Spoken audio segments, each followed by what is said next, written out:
Good evening, everybody. Welcome to the Silph Arena FSPN APAC edition. So we are here with Stumpy and PvP Steve, who are hanging out down below me. How you boys doing? Good. They're doing good. Excellent. Now, we have a real treat here because we've got Gamepublic of Korea, who I think had a fair bit of hype potentially coming into this underneath them versus Crimson Tigers, who are from Malaysia. So both very obviously they made Diamond tier, right? So they've got to be reasonably good in the division. And we've quickly got on screen for you all here to be able to see how they've gone so far. So we'll be showing you bout 5 of the tournament, which is obviously Gamepublic of Korea versus Crimson Tigers. But we can see here it's not all been smooth sailings for these teams. Steve, you know a little bit about these two teams, don't you? Yeah, so I think it kind of helps to give a bit of a backstory as to how we sort of got here, because again, this is Diamond tier of factions. So for those who aren't kind of aware at this point, essentially Diamond tier is like the peak of factions. So you battle through, and this is like the top of the top, the 8 best teams in the entire APAC region. So Gamepublic of Korea, they only started in the second preseason cycle, but they kind of like straight away made like a pretty big movement with landing a 4-1, with their only loss being to quite possibly the best team in APAC, whose name I am absolutely going to butcher, Ogia Maggio Purumi, or something Team that Wanko, sounds right? almost maybe like that. Yeah, it's Wanko's team. Yeah. So really, just really powerful team. So that was the only team they lost to last cycle, and that definitely isn't. It's not that big of a gash on your record because it's kind of no. They're literally the only undefeated team in APAC region. I'm not actually sure if they're the only undefeated team in all of factions, but it's certainly possible because they are seriously doing like an incredible job. But that was their last cycle, and then going to this one, they're obviously like they're doing really well as well. And yeah, at the moment, they're going into this bout up against Crimson Tigers. They are coming second in the region, just behind Wanko's team, the Japanese All Stars. So definitely doing a really good job there. And then up this week up against Crimson Tigers, who at this point in the factions bout in the cycle are coming fourth. And essentially so in this cycle they are going 2-2 at the moment. But in the very first cycle, they went 3-2. But their 2 losses were literally only by one single battle. So if they flipped one battle in both those losses, that would have been a 5-0, which are nothing to sneeze at, absolutely. And then going to the second one, I believe they went 4-1 in the last cycle as well. So with all of that, they were able to qualify into the Diamond tier here, come up, and they are going 2-2. But I think that something that's important to remember a little bit is that if you don't perform super well in Diamond tier, you're still doing pretty well because you're Oh, you're doing against pretty well. the other best There teams he's in back. APAC. So coming fourth means that you are still actually ahead of 4 of the other Diamond tiers. Yeah, there's only 3 teams ahead of you in all of APAC. So they're doing pretty good, and I'm pretty keen to see how these battles sort of play out. Yeah, it'll be really interesting because if you're not in that top tier, but you're coming in the higher bracket of your tier, you want to watch these battles. You want to see these teams because there's potential that you could be either going up a division, you could be going down a division if you haven't done so well. So, like, I'm really looking forward to as the next cycle goes on, how the shuffling happens. It's going to be that like nice dynamic change, and you're not just going to be battling the same 5 teams for the rest of your life. So it should be an absolute banger. Stumpy, how have you been enjoying the factions format? Just briefly. Yeah, it's a good format. I think it's good. I think it's more rewarding. I feel battling with your team, and you sort of have a bit of strategy. It's good talking about the battles as well. I think it improves actual solo play as well. You get to see different perspectives, and especially and even watching it as well. Having this standard tonight, I think will be a bit of an eye opener and something to definitely aspire to get towards. Yep, awesome. Right, so I mean, we're all here for battles. We want to see these diamond tier battles of Gamepublic of Korea versus Crimson Tigers. So we're going to quickly jump over, and we're going to be going in sort of like a reverse order. If you think, Great League, Ultra League, Master League, Dungeon, Nightfall, Nightfall, we're going Nightfall backwards today. We're doing something a little bit different. We're down under here. We're on the other side of the equator to most other people. So we're doing it backwards. And here comes in our first matchup of the evening. So we can see we've got our teams here. We've got Goji. I'm going to go with Goji versus Zoraz. Ooh, it's a tough one. But Nightfall, Sounds good. That sounds good. a meta we're all moderately familiar with, but look at the spice from Goji up the top there. Stumpy, what are you liking? What are you disliking? Oh, we just love the Frostlass Wall Bibarel. Can't wait to see how that plays in this meta. Looks like it's got a bit of play as well, so I'm here for the Bibarel play. Can't wait for it. What about yourself, Steve? Yeah, I mean, it's hard to look past that Tentacruel as well. Definitely a pick that I don't think I ever ran into in the Nightfall Cup. It's a really interesting pick, and it's kind of something that I don't think many people are going to expect. So I'm kind of curious to see if we are going to see some Tentacruel play. I do think the old Beaver does have a little bit more play than the little spicy squid. But I mean, either way, I mean, the other side is a fairly meta line. So I'm kind of interested to see this sort of. It's a bit of a spice versus anti-spice. Going into this one. So, I mean, yeah, I'm pretty keen to see the battles, to be honest. Like, I'm not sure what they're going to do. Yeah, no, let's just jump in. So this first one, Stumpy and I are going to take the lead. Steve, you have a well-deserved break. Everyone's seen too much of you lately with the new meta coming out. Everyone's been watching those meta simplified infographic videos. And yeah, we'll jump in. Goji versus Zoraz. Let's go Zoraz. That'll do. Zoraz? We'll go with Zoraz. Zoraz, Stumpy, take it away. Let's go. Leads on. And we've got the Bibarel lead. There we go. Bibarel and Swampert. It's fairly positive for Bibarel. So the Shadow Swampert, though, can hit like a truck. We'll see what moveset it's got here. Got Earthquake. So thoughts on how that could change the matchup, Trotter? I mean, Earthquake's nice until you come up against the Charmer. But we know that Goji doesn't have a Charmer in the team. So they were able to look at the team and select the moveset appropriately. Earthquake going to be helpful if there's a Tentacruel. Everything else doesn't matter too much. But is an Earthquake coming in? And does get late shield there from Goji. Super late shield. And man, this water gun is doing some work against Swampert. Here comes the Surf. Are you going to waste their shield? No, chooses the shield. Double shield is huge early on. Big early shield, and the double shielding early matchup is quite a bold play. Bibarel's still very healthy, so it looks like he's going to throw. Can't imagine a second bait comes out here, but we'll see. He has decided to bait, so another tough decision for the Bibarel, but Ken does let it go and calls a great bait. I think Bibarel's happy to lose there, right? It's happy to go down a shield. Lose switch, but gain the shield, and this is tight. This is a really tight matchup now, because Shadow Ball doesn't KO, and Charms are going to absolutely chunk. This could end up being a really close matchup, but we know what's in the back, and there's a Medicham and a Stunfisk. Choosing to go for the Ice Weather Ball. Not having the Psy Shock here, so no shield from Goji, obviously knows the counts there. And are we gonna, is this, oh my goodness. Simultaneous KO, it's huge. Oh my goodness. Now, if Goji's reading this, just come straight out with Medicham, doesn't worry about anything else. Well, Bibarel's useless, so has to do that. Bibarel, exactly right. And here it is. It's just a bit of a hard counter here. And he's running Power Punch Psychic as well, so even more favourable for the Medicham here. Can't see too much on here for the Sunfish, so it looks like a pretty sound game one win, I would say. Yeah, even if you catch the pup on the Swampert, it doesn't do you any favours, right? It's you still counters doing all the damage here, so no real worries at this point from Goji. Eats an Earthquake though. That does put a mild bit of stress. And does throw. Has remembered the energy count, because that Swampert was one click away from a Hydro, which would have been probably not the end of the world. Probably would have shielded and still been able to take it out. Yeah, there's no energy on that G-Fisk. So, and there's the Power Up Punch. This will take out the match. And Goji going up 1-0. And yeah, wow. What a play. And the Bibarel had some serious play in the lead. Set up that match. Bibarel taking both shields. Huge. And both shields from a Bibarel, like, that can't feel good if you're Zoraz, right? Well, calling that second bait was unreal as well. Knowing he's not going to call the second Earthquake, tries to shield to try to flip the matchup, and yeah, just too much. Too much indeed. So, what does Zoraz do? Does he change anything up?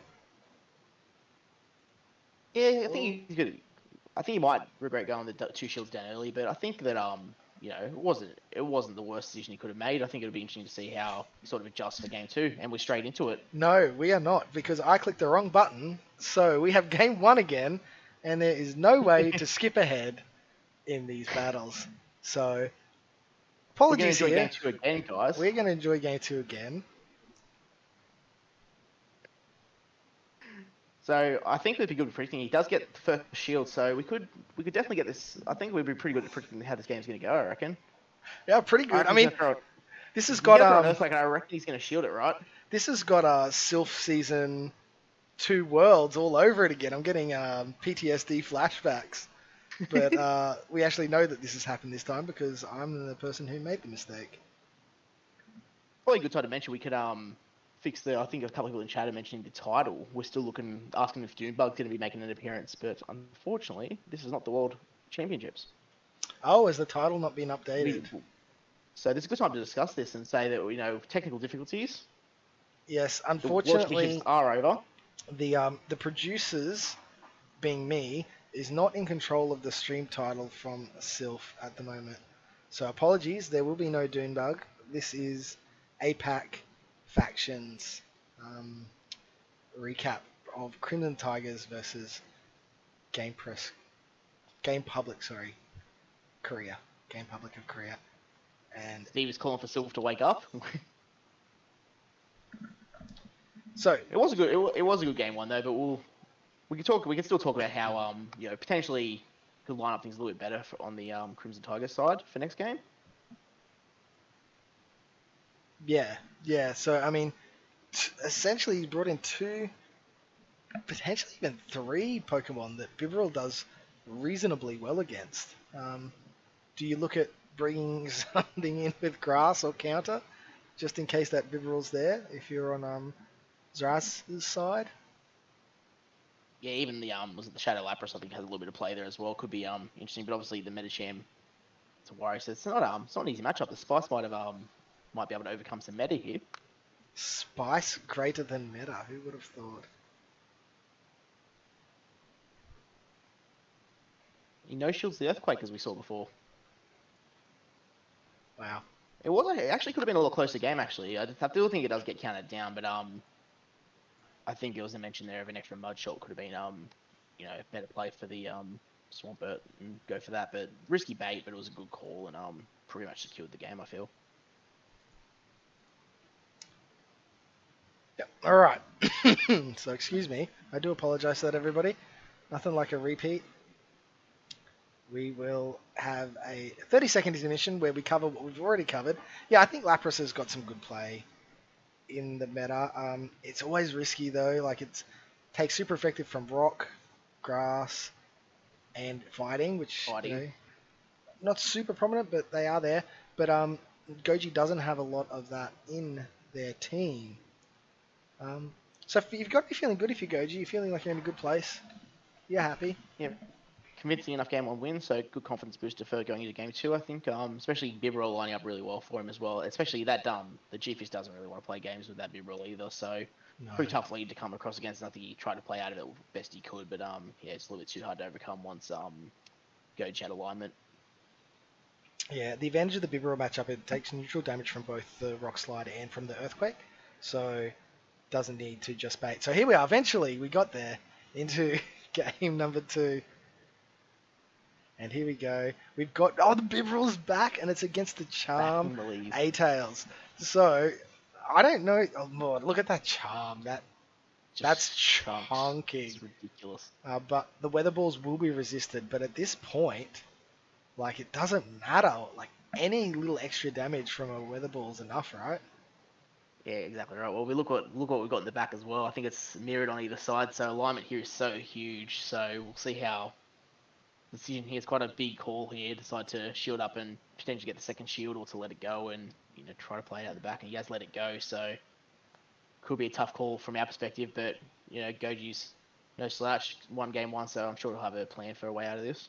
And with enough energy, right? If you can really get an absolute ton of energy on this G-Fizz, like it can put in work even against the Medicham. And we haven't seen Zoraz's Medicham's moveset just yet. So if for some reason they're not running Psychic, Goji's Medicham could potentially run through. And so that's what we've seen here from Goji, building up to almost 100 energy, throwing the He rock was at slide. 100 energy. Oh, he got to the 100, did he? Yeah, got to 100 and beautiful. It's good farm. Give his counts. So there's the Medicham and an insta swap into their own Medicham. And so Yeah. here we go. So look, upper shield, you can't switch into your own Medicham and straight into the Psychic, not going for the bait on Zoraz's side. And it does get the shield. Does the shield? Now, I'm not sure if Psychic's the right move here, as it should be Ice Punches coming through from... I'm actually not 100% sure. No, Psychic, it has stab and it is neutral. Neutral, yeah. Okay. So, but plus the stab. Oh, yeah, it does way more. Yeah, that's silly. But that's, yeah, let the first one go through, so now I can go straight pup. This is a pretty good position for Goji, I think. Yeah, that extra energy somehow just... The shield, really, that's what it was. It's that shield. And knowing... This is a big ball, though. But you shield it, because regardless, they're not getting to another move after this, right? Yeah, there we go.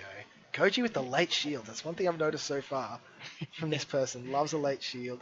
And oh my gosh, now they're just popping and countering the heck out of this poor little bear trap. Yeah, this is where, I know, a lot of people don't like the G-Fist, so this is probably a bit of satisfying for people that don't really enjoy the G-Fist that much, but hey, this is tough spot to be in, and, you know, you don't want to shield up a pup, but what else are your options here? Yeah, well, you got to. You said he's let it go through, and it's just, yeah, I think it's a pretty tough position to overcome here, but does get to the Earthquake, and this will go... This will take it out. The KO, so... This takes it out, and it's mud shot, and you've got a shield in the back, and 100,000 energy. Double Rock Slide for the Medicham, and that should be a wrap. Yeah. So even losing alignment there and still, or not really, losing lead and still managing to overcome with a huge energy advantage on G-Fist, so even how impressive G-Fist can be when it's got that huge energy lead. Yeah. Well done to Goji. So up 2-0 there, takes out the Medicham. Sort of a expected.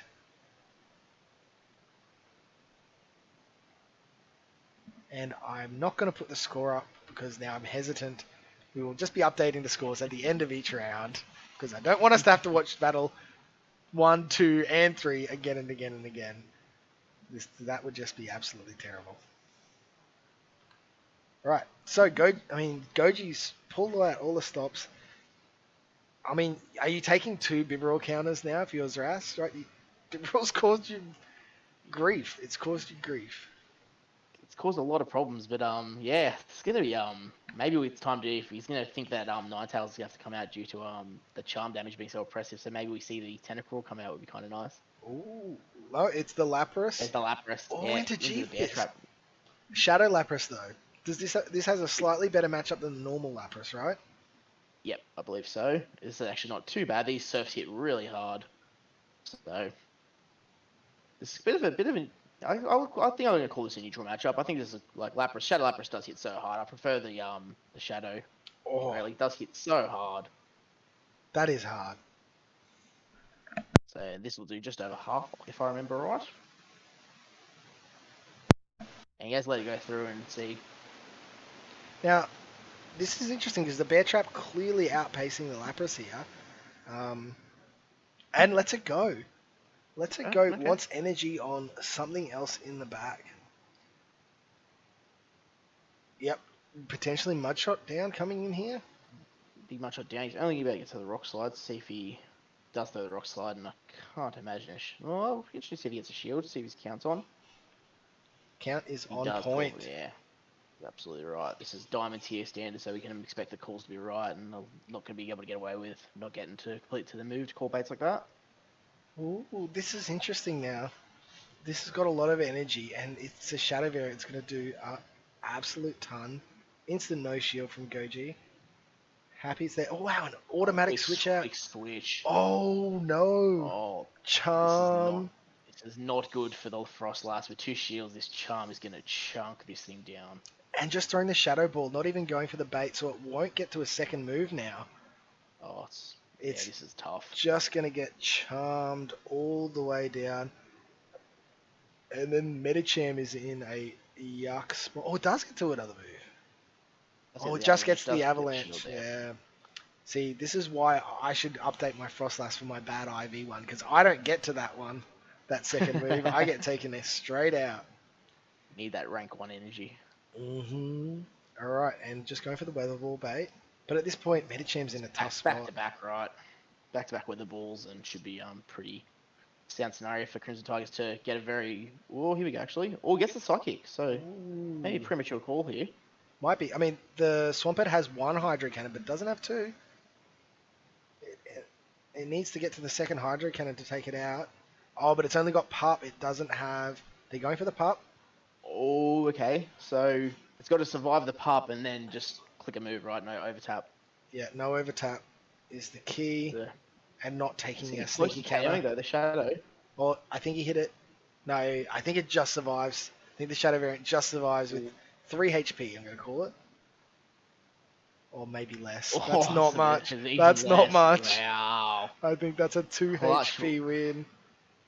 Zoraz with a clutch win there to secure a point for his team, which is very valuable. Very valuable in... Close game, wow. Indeed. Alright, so... That's a 3-0. No, sorry, 2-1. Oh my goodness. 2-1. 2... 1 HP to get 1 point at the end. 1. There we are. Now, we're moving on to... Steve's here. Steve. Steve's arrived. Steve's been filling in the chat to keep everyone posted, I believe. Yeah, so again, it is a case where the title, unfortunately, we don't have the power to change it. We need someone from Silph. We need an adult. We need an adult. Please come take care of us. We can't do anything by ourselves. Yes, we definitely should not be in control of that sort of thing. We do not need that power here. Yeah, there's trust of the 3 Aussies here with very minimal power. Yeah. All right, Steve, we haven't heard from you in a while, my friend. Have a look at these teams. Again, we're seeing some different picks here. An Alolan Sandslash, a Golbat, a Haunter, and a Beedrill. What's going on in the world? Yeah, so I'm a pretty Alolan Sandslash on Amazad 97 side is definitely a pretty interesting pick because it's one of those sort of Pokemon that are really sort of like wins good and then loses really bad sort of Pokemons. If, for example, you get it locked up against a Toxicroak, that thing is just going to disappear off of the face of the game. Like I think if you get in that matchup, your Alolan Sandslash actually gets deleted from your account. It's just defeated so hard that with double super effective counters, it cannot stand at all. There's a chance they are running Bulldoze, but Bulldoze is such a trashy move that it's not that much of a saving grace either. Yeah, and I don't even know if you probably don't even get to a Bulldoze in lead to lead. Oh, most you get counted down. That 4, yeah. I think this is where Toxicroak gets its revenge for the Hypno the matchup. 3 confusions it can eat. The 3 confusions it can eat, so it gets revenge on takes it out on the A slash. Yeah. Yeah, it's a rough one, but it's a really interesting one and kind of does pair up with that Alolan Ninetales pretty well. So they're both ice types, but obviously generally when you have another ice type on your team, you're going to be running that Charm Alolan Ninetales. And then over on Silwyn's side, we've got that Haunter, which is a really sort of interesting pick. It's one that hasn't been used all that often since Silph Arena Season 1, when it was like all over the shop as this sort of pick that these sort of high caliber players were using. And Silwyn has not given up on the dream. Haunter definitely is still a Pokemon that everything has to be scared of. Like, you don't want to get hit by a Shadow Ball from Haunter, right? Don't go shields down with a Haunter. It's not a fun time. No, I think the difference is we're not saying Haunter so much because Gengar got that Focus Blast sort of and Shadow Claw to it. Nuke. And XL. I'm going to say it's XL has made a big difference. So things can actually outbulk Haunter now, whereas they couldn't before. So, at bulk? Yeah. Haunter's not the bulkiest cat. No, yeah, but they can outbulk Haunter's huge damage output, right, is what we're saying. So, I think like G-Fisk put a bit of a dent in Haunter as well. Mandibuzz, G-Fisk, Azu to a lesser extent. Umbreon. Let's not get that stuck. All right. Well, with nothing else to say about these guys, let's move straight in. Let's keep these battles rolling. That's what we're all here for. We're going to have Steven Stumpy calling this one. Gentlemen, on you. Let's go, Steve. You can start us off, mate. Yes, sir. I'll take it with pride. As soon as we get Selwyn's side of the battle jumping in here. All right. Jumping in on the right, jumping in on the left, and we are going in with the Metacham lead. Oh, the Metacham mirror match. So it's going to be a case of what the movesets are. And same as last game, looks of it. Oh no, it's not. Sorry, it's Pop Ice Punch. Okay, so not a great moveset to have in the Metacham mirror match, unfortunately. Definitely going to kind of go in Amazad's favor here if they can get those sort of psychics through. The power punches are definitely going to add up, but yeah, I guess on the right-hand side with the Ice Punch Psychic, you're really just going to go for straight Psychics, because even though it would be nice to get an Ice Punch bait, it doesn't give you as much utility. Plus, even if a Psychic gets shielded, there's always the chance that the defense debuff and actually getting it through, which is already... I mean, it does kind of help Amazad out a little bit, but oh my gosh. They're not shielding the power punch. Yeah, he's not charging to the complete moves here either, so he's not even trying to disguise the fact that he might have the psychic there. But you know, the next Ice Punch will do some damage. So, but he's in a position now where it's almost feel like he has to shield. It's just tough spot. It's gonna be the Ice Punch bait as well. So it's a pretty tough spot to be with his moveset in the mirror matchup. But we'll see how he ends up playing it out. Yeah, obviously, again, these Ice Punches are going to be a little bit stronger than they would be otherwise, though. So they're still going to hit pretty hard. So Amazad does shield up there. And now, knowing for sure what the moveset is, that it is that Power Punch, Ice Punch as well. So knows that for the rest of the round, they don't have to be scared of that Psychic ever rearing its head. So pretty happy to always swap a Metacham into a Metacham as a sort of counter swap later on in the bout, which is always, game one can sort of act as that sort of information gathering round. And we saw Silwyn farming up a bit of extra energy there before throwing the Ice Punch, just in case Amazad does let their Metacham go down, which they are actually going to do. Going to decide to keep the shield advantage instead. Yeah, it does take both shields, and can get a big farm down here from the Ninetales, which is running Powder Snow. So it's gonna be a tough spot though. He's gonna get to an Ice Punch here, which doesn't he doesn't have to shield even with the power punches. He knows that it's not going to do super amount of damage, and that shield will be better used later on in the game. But looking at backlines, looking a little bit in advance, it looks like it's gonna be a bit of a tough time. Maybe the two shields at the start might have been the right call, because we're gonna have the G-Fist coming in here, but it looks like into a Ninetales, which isn't gonna have the best time. Even though Powder Snow is better scenario than having Charm, it's still not gonna be the best matchup for it. Yeah, definitely a little unfortunate. And also that Alola Ninetales is actually running Dazzling Gleam instead of Psyshock. If it had the Psyshock, it would actually have like a really nice time up against the Toxicroak with no shields in the back. Yeah. But it doesn't. So it's just kind of like, that's really rough. But also really interesting running that Powder Snow Ninetales, even though they already have the Alolan Sandslash on their team. I guess just identifying that Charm wasn't as important as it might be, but it does get that last shield out of Ninetales. And I mean, what do you do here? Yeah, well, he's got a lot of energy here. He's just going to spam these weather balls, but it's going to be quite interesting. I think the G-Fish should survive the next two, and we'll be able to get to the Rock Slide, and then it's going to be... Although shield's down, the G-Fish can have an okay time if it gets a bit of a energy lead and has the Earthquake to threaten that Toxicroak with definitely one shot. So definitely not game over, but it's going to come down to a bit of energy management on Amazad's side, I believe. Yeah, so unfortunately, this is definitely going to be taking that Ninetales out. And then down it goes onto our last Pokemon, which is that is that an invisible G-Fisk? Oh no, it's not invisible. It's just terrible looking. It just blends into its environment so well, which I guess is the whole point of the Bear Trap, right? It's going to live this Mud Bomb and be able to get to an Earthquake, though, I think. And then how much health is left on the back there? Not much health. No, this is going to be a farm. I think this could be Amazad's game here. I think he's going to farm down. He's going to be able to outpay. He can survive a Rock Slide, and he's going to be able to, even if he gets to one. It's not going to get to an Earthquake. I think he's going to farm down a win here. Yeah, I think we're going to see much. Yeah, Rockslide, you're right. I don't think it's going to take it out. I don't think it is either. It's going to be very close, though. The Mudshot race. I'm putting my chips on Amazad. It looks like he's got slightly more health. I'm going to get he's just got there. Oi. Didn't even need it. Down to the wire. I didn't. Unbelievable. Down to the wire. This has been, the last two games, been very, very close. Coming down to 1 HP, just showing the standard of these battles, just how close every match is going to be. And somewhat interestingly, that there's sort of a lot of shield play going on in these matchups. So I guess this is something that is sort of common in these sort of more, I don't want to say open sort of metas, because obviously this is quite a close meta, but it's kind of especially with your sort of top meta picks like your G-Fisks, your meta champs, shields can really come into play a lot, and it sort of sets you up for either a pretty strong victory or a strong defeat. We saw we saw them go down for the. We saw the 1-0 shield advantage help out Amazad in the end there, like ever so barely by holding onto that shield. I think holding onto the shield won them the game in the end. Yeah, I think you're right. It's definitely allowed that Nine Tails to get a little bit more damage on the G-Fisk. And actually does also equalize it to a 2-2 as well as we jump into this second battle. But okay. Originally I was like, oh my gosh, this is a brilliant lead, but it's not. It's not Charmtail. So how does this matchup actually go, Stumpy? Now that we're seeing the Power Up Punch, Ice Punch. Well, straight pup versus is gonna be straight. Oh, you could go up to. I didn't say it was Dazzling Gleam, so could go up and threaten the shield with Dazzling Gleam, but which it looks like he's going to. So it's actually, I think it's gonna be a very close matchup. Actually, I think shielding right here.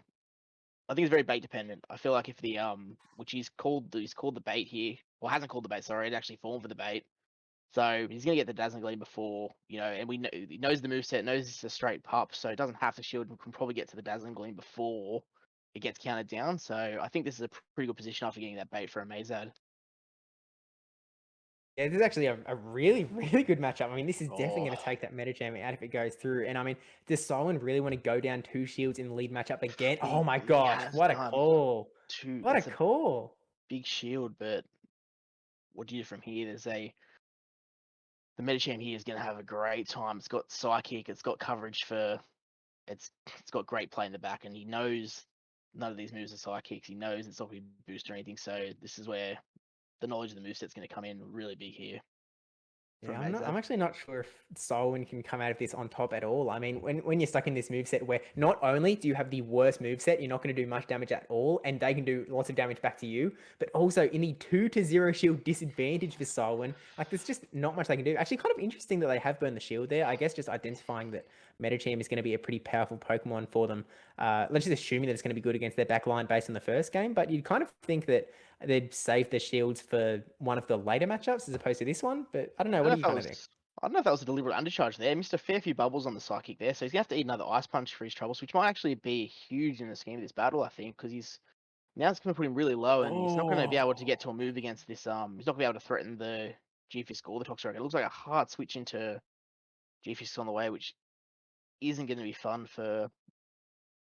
Yeah, okay, so this is... Again, similar to last game, we're going to see it's going to be able to throw the one mud bomb, and it was a little bit faster this time on the switch, so it does have the shield there, so it's going to be able to earthquake this thing, and it's going to be pretty close to the end, I think. The G-Fisk, it's going to be a G-Fisk mirror, but yeah, no, I think this is okay for Sile in the end, to be honest. I mean, Amazad's been able to kind of get that energy advantage onto the Galarian Stunfisk as well. So as soon as this Toxicroak goes down, Stunfisk comes in the back. It is already going to be down, but I mean, obviously Earthquake and Rockslide, an Earthquake isn't like a one-hit KO. So yeah, how close are we on a switch timer? I know it's just disappeared, but I think Solon's going to win this game. I think he's going to survive this Earthquake. He's get to another Earthquake. He's just going to get to an Earthquake of his own, I believe. Yeah, and he is. So 2 shields down after the lead matchup, and he's managed to pull the game back. So I think we had a little bit of doubt in Sol in there. Just the undercharged Psychic might have been the game changer there, to be honest. Yeah, I think you might be right. Unsure if it was intentional or not. A couple of counters there made it really close. So the margin of error there, so close with that. It's just a little bit healthier Medicham. I think we have a very different outcome for that game. Yeah, I do think you're exactly right. It was kind of, I mean, yeah, definitely my bad for calling me out. It looks like my camera's frozen. Is my voice still coming through? Sounds fine to me. It looks like you're we got frozen, Steve. So it's not the worst thing to look at. So we can do with Silph. This is my ventriloquist routine. You can't see my lips moving, but it's all hopefully coming through. But yeah, I mean that game definitely felt like it was over, going down 2-0 shield advantage. That Medicham having all of the power in that matchup, but just taking that like super duper powered up Ice Punch, losing so much health in that Medicham, it kind of really did, unfortunately, I guess, settle it for them. It could have been like a really strong lead if they only took it out. I can't imagine. I mean, it definitely would have been able to take some charge moves, but Stumpy, take us away going into game 3. We got a Medicham into a Beedrill. So interesting matchup. There's see on the set size. We've got Ice Punch Psychic. So although what's that running there? Is that Aerial Ace? what is that move? Oh I my don't know what gosh. that move that is. I believe it's aerial ace, but Yeah, I'm sure someone will correct me in the chat if I'm wrong. But I believe that's aerial ace coming through, which is an interesting move set. So not gonna get a shield there. It's gonna do a good chunk of damage. Beedrill hits quite hard, and he's charging up to the. Here we go, straight to the striking ice punch. He's gone up to 2. Bunch of energy. He's gonna throw the first ice punch. See if we manage a shield here. Does get a shield, yeah, it so does get the shield. we'll be interested to see how that changes this matchup. But a lot of energy for this Beedrill, and it is going to be able to force shield from the Metacham. So interesting matchup in aerial ace, Steve. So Yeah, I mean, really, it's kind of like the big surprise move in the final hour as well, bringing into the last game, not showing it before now. Obviously, he struggled with Metacham in the previous 2 matchups a little bit, but bring it in here just really, really strong. He's going to take from that Psychic, unfortunately. So I guess Sai not wanting to go down 2 shields again, but that's actually, yeah, it's kind of huge. But maybe you can get that energy advantage on that Haunter and be in a pretty good spot. Ono brings in the Metacham. Yeah, it's probably the safer pick, obviously knowing that G-Fisks are around, because if you saw that G-Fisk swap into your Haunter, you could be in some trouble there, I guess. yeah, it's gonna be interesting to see because this is where the pup matchup with this is like he's having Psychic. He's a lot more threatening, but it's going to be able to throw a few of these and definitely does need to keep this Metacham healthy as the Haunter is not going to have it the best of times against a G-Fisk, especially if they've opted for the Sludge Bomb coverage as opposed to a Shadow Ball nuke. Hmm. So, or double nuke Yeah. could be exciting. You go full spice in a double nuke, Shadow Ball, Sludge Bomb.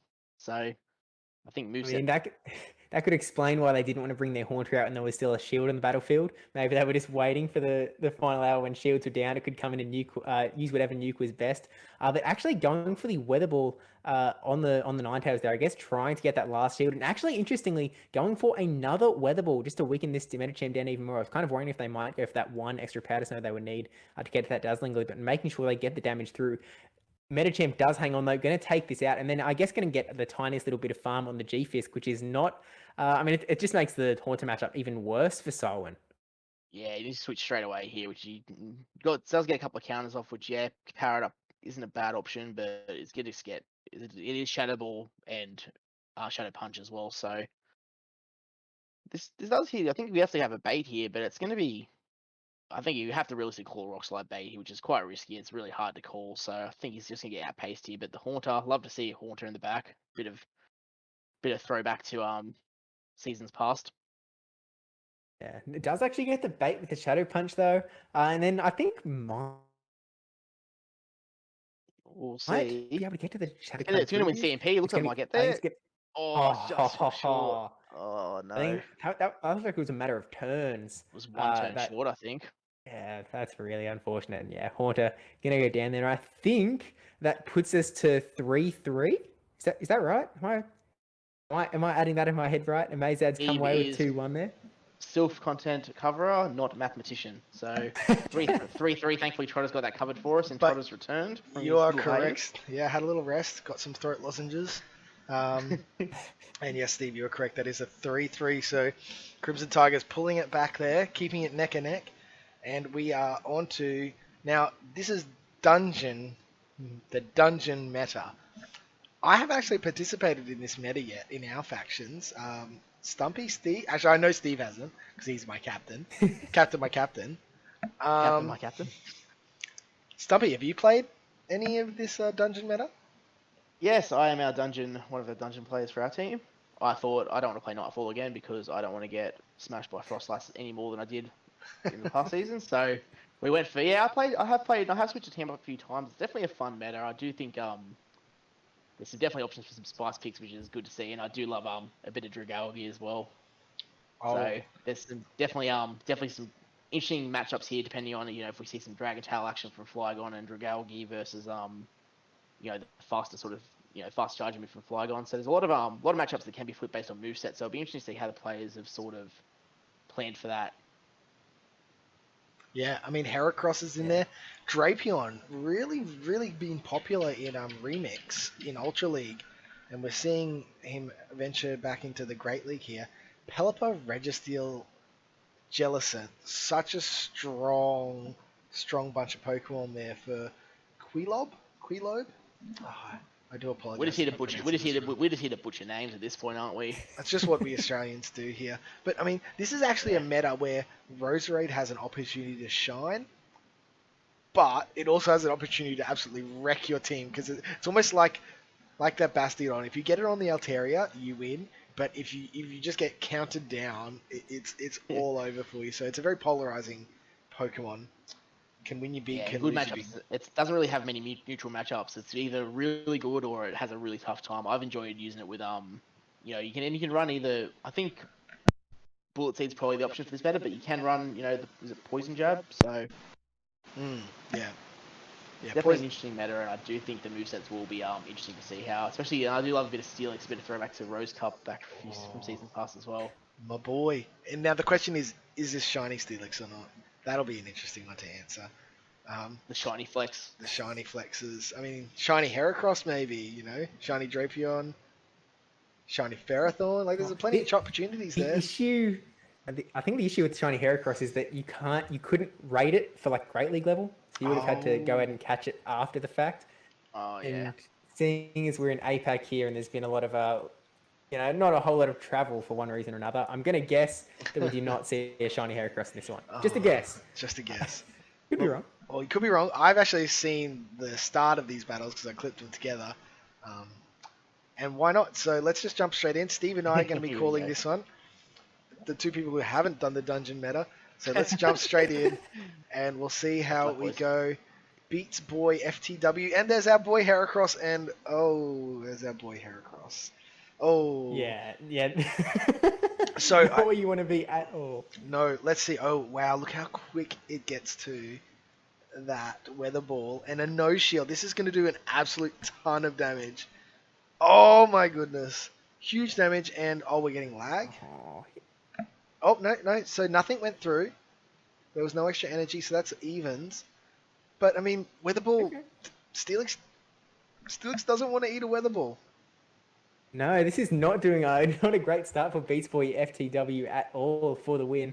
But I mean, keeping Roserade in is a bit of an interesting play here because definitely it's such a strong Pokemon against Heracross in the back. But I guess you have that Pelipper that is also a really strong pick. So I guess you're kind of satisfied and leaving this in, knowing that you're actually going to get a shield here out of this Steelix as well, putting on heaps of pressure. This was a swap in the Steelix coming in, and look how much health it's got left. And it has to double shield. It's got energy, but it's forced to double shield from Beats Boy, and then swap out into the Pelipper. That's an interesting swap.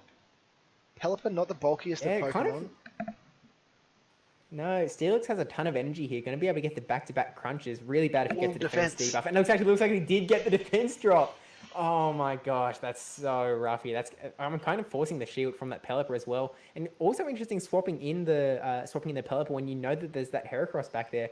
And you're kind of leaving Zoraz as your only sort of healthy Pokemon left to deal with it, which is not the best. Now, Beats Boy actually tapped on the Heracross, trying to sack the Heracross, but it didn't actually quite come off. Just the timing on Dragon Tail takes that little bit longer. But I mean, Dragalge's looking reasonably good here now. It's going to get a little bit of energy. It's got no shields, however. That does put it at a bit of a disadvantage. Weather Ball going to do next to nothing, but one shield on the Kelob.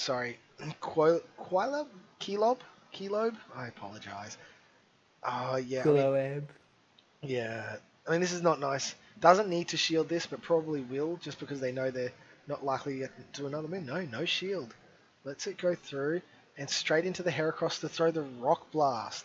So actually being able to use that Rock Blast instead of letting it go to waste here. Okay.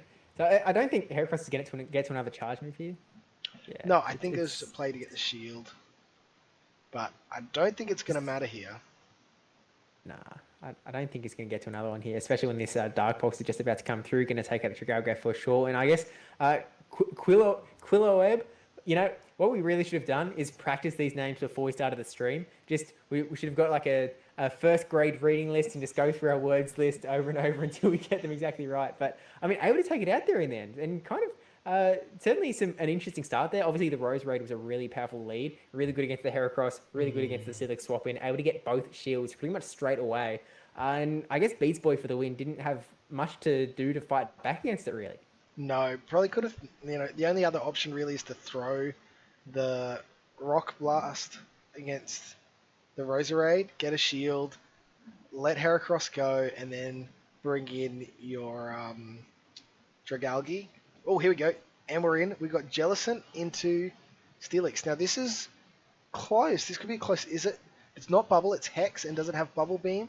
Oh, we have to resize these images because everyone's phone is different. Oh, it does have the Bubble Beam. And goes straight for the Shadow Ball. And we get a Crunch coming in first. This won't KO the Jellicent, but it'll do a nice chunk of damage. So we are getting a shield here. And no defense debuff this time, but this is a really sort of moveset dependent matchup. I had the pleasure of watching a lot of these Dungeon Cup matches a few weeks ago on the FSPN stream with Speediest Chief, and this matchup, even though you'd kind of like it to go in Jellicent's favour because you've got the, even if you have the Bubble Beam moveset, crunches from Steelix can really put a huge hindrance on you, and if they call this Shadow Ball, it could be, oh, lets it go through. That's really going to hurt, but it's still going to be able to take it and going to get to another crunch as well. So, oh my gosh. Wow. What a catch. What a catch. That was a shield. That was going to be a shield that you'd have to use at that point, and then you go down 2 to 0 shields. And no insta swap out here. Just Dragon Tailing down because this Dragon Breath resisted. Going to do an absolute ton of damage just with Dragon Tails. And now this Wireless is pretty much energy dry on half health. Down a shield. Dragalge coming in, going to put a lot of hurt on. Doesn't get to the body slam. Doesn't even get there. And now Dragalge... Look at the chunks of health that were just being deleted. The energy too. The energy is just insane. Throwing the Outrage here. Does get a late shield from Kilo. Yeah, Gamepublic of Korea loving their late shields in these matchups, but maybe they're on a call with each other as well, like a lot of factions tend to do. But throwing the Bubble Beam and does not get a shield here, so definitely going to... it hurts these sort of dragon... Oh no, we're going to see the instant swap out into the Mirror Jellicent. And which side has 2 shields, DrTrotter? Oh, yeah. Yeah. Beats Boy is not bothered to shield anything so far because they can take it. Oh, and out comes Dust Reggie. I don't know. I know how much damage Reggie takes from a Frostlass Shadow Ball. I don't know how much it takes from a Jellicent. And it's going to need more than 2. Ooh. It's going to need more than 2 here, which means there's a good chance that Beats Boy is going to eat one. Oh, happy to eat a Flash Cannon. Because it can. It can take all of these moves, right? It doesn't have to worry about Flash Cannons because of the Water type. It doesn't have to worry about Focus Blast because of the Ghost type. This is a massive, massive wall. Not even bothering with all the bubbles. I don't know if that's an accident or not. But now able to then... We're now farming down and it's going to take out that Jellicent, which has like half... Oh, what? And he's done him dirty. Oh, my goodness. Oh, my gosh. That was unnecessary. You didn't need to play him like that. That was just... look, sometimes you have to go, hey, I'm in Diamond tier of factions right now. I'm at the top of the world. I have to show you why I'm at the top of the world. And so much energy sitting on that Jellicent goes with the Shadow Ball. And this is going to be more than GG's. This is going to do damage into the next battle. This is just really painful. It goes beyond the battle, Steve. This goes a generation. This is going to span a generation gap. Poor Quilob's children now are eating Shadow Balls for the sins of their father. Oh my gosh, that's so unfortunate. And I was kind of talking earlier about the Jellicent versus Steelix matchup not being great, but the Jellicent versus Jellicent matchup when you've got no shields left and the other Jellicent has a bunch of energy and they've got Shadow Ball is just one of the worst spots you could be in. That is just, painful. It is a tad painful there.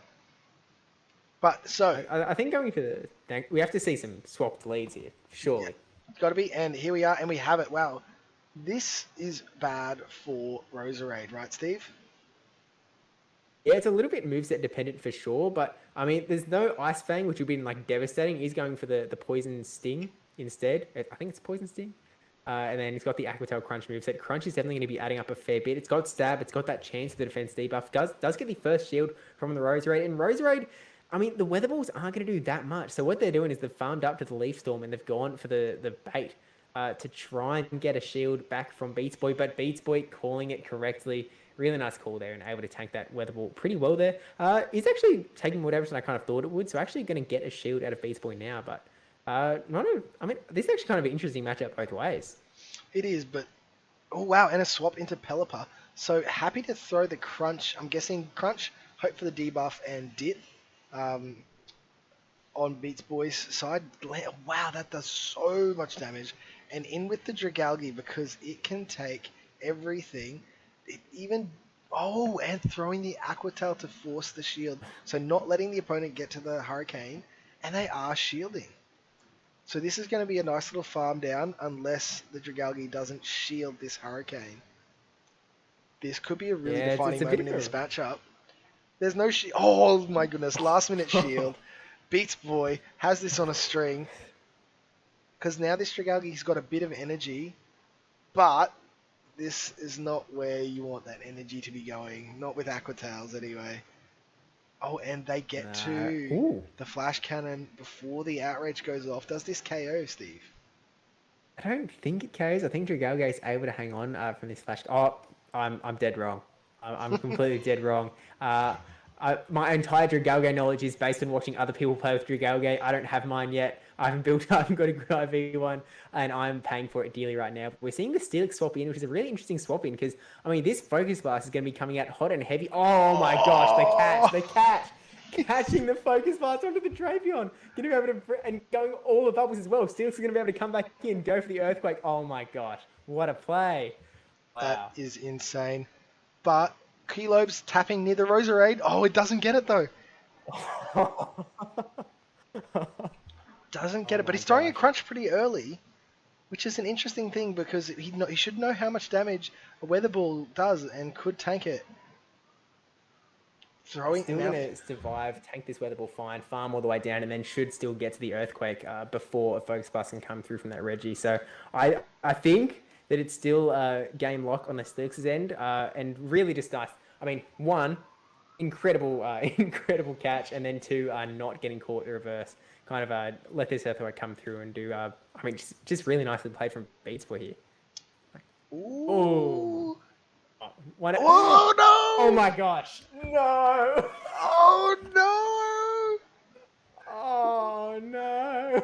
Kelobe has landed a Reggie Focus Blast with 1 HP to stay in this one. Wow, that is a big call because this was going to be a sweep and it would have been 6-3. But because that Reggie survived, it is now, welcome back Stumpy, a 4-5 to the Crimson Tigers. Wow. Did you see that, Stumpy? Did you just see that? That was outrageous. Reggie, my boy, got walled the game before and got his revenge in game 3. Absolutely, such a bulky mon. Able to hang on and get to the Focus Blast there. That's absolutely huge. How close to those games, though? Just everything comes down to absolutely wild. What, actually? I don't know, Steve. Please tell us. Please tell Please go on. I will.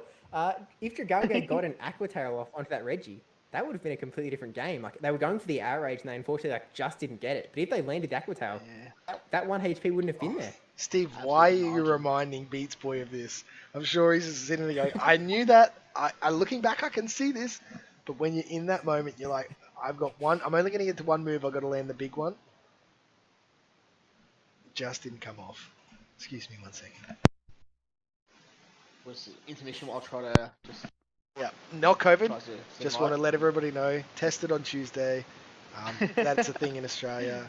Just influenza, right? Just a bit of influenza. So we're now moving on to a name I can pronounce.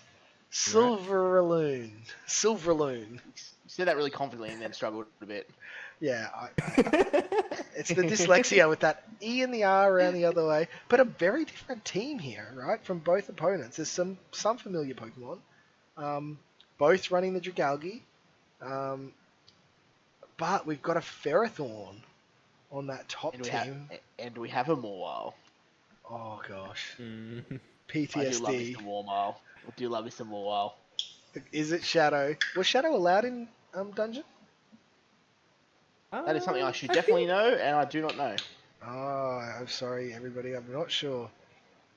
I can't think of any shadow Pokemon in Dungeon Cup. Like Can't remember I seeing don't one have any personally. memories of shadows.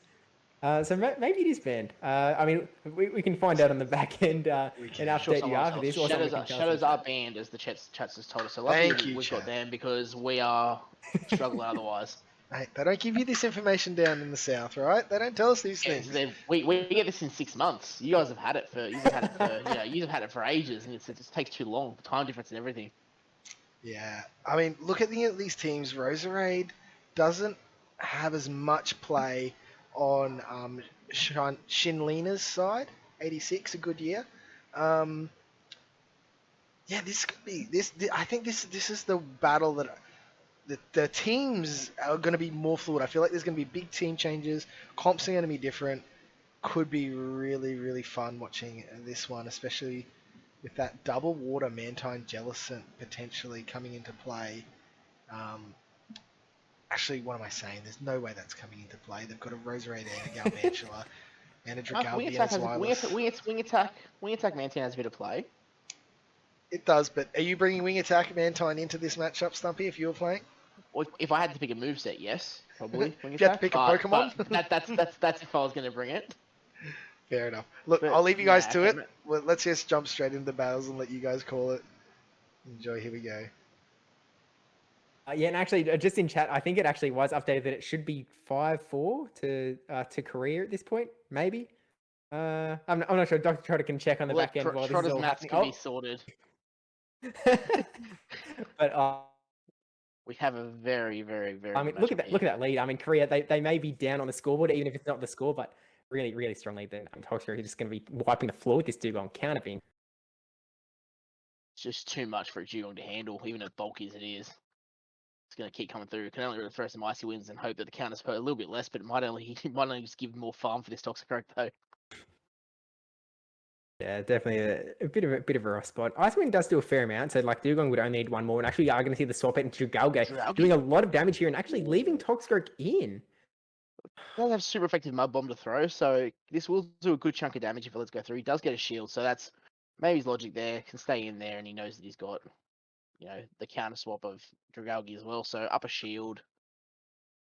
These Dragon Tails do so much damage, and you almost have to shield Aquatail here, which is a bit unfortunate. Yeah, I mean, Silver really wanting to get that advantage, I guess, back in their court, burning that shield, and actually went for the Aquatail as well. So a bit of a CMP tie there. Maybe a nice count on Shinlena's side. They're ahead in energy, so yeah, that Aquatail actually going to let it come through. So I guess they knew they were going to lose the matchup. Oh, actually, they are getting the Aquatail. I mean, they're still going to win this matchup. We'll live this, and I think the Dragon Tail went through, so I think it's okay here to maintain switch. And it does, but we'll get farmed down here by the Dugong potentially. So Dugong can come up with a little bit of energy, and then may have an icy wind to threaten whatever comes back in. Toxicroak is very low, so you can't really bring the Toxicroak back in either. The Aquatail won't KO either. I mean, you could bring in Toxicroak as a sort of like a soak up the energy from the Dugong. Oh, we're actually seeing him bank the icy wind and then bring to Galvantula, like get that full farm down.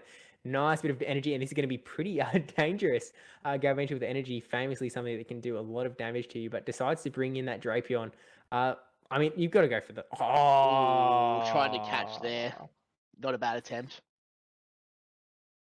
Look, we got enough catching in that last battle. This is. Yeah, no more of that. No more of that.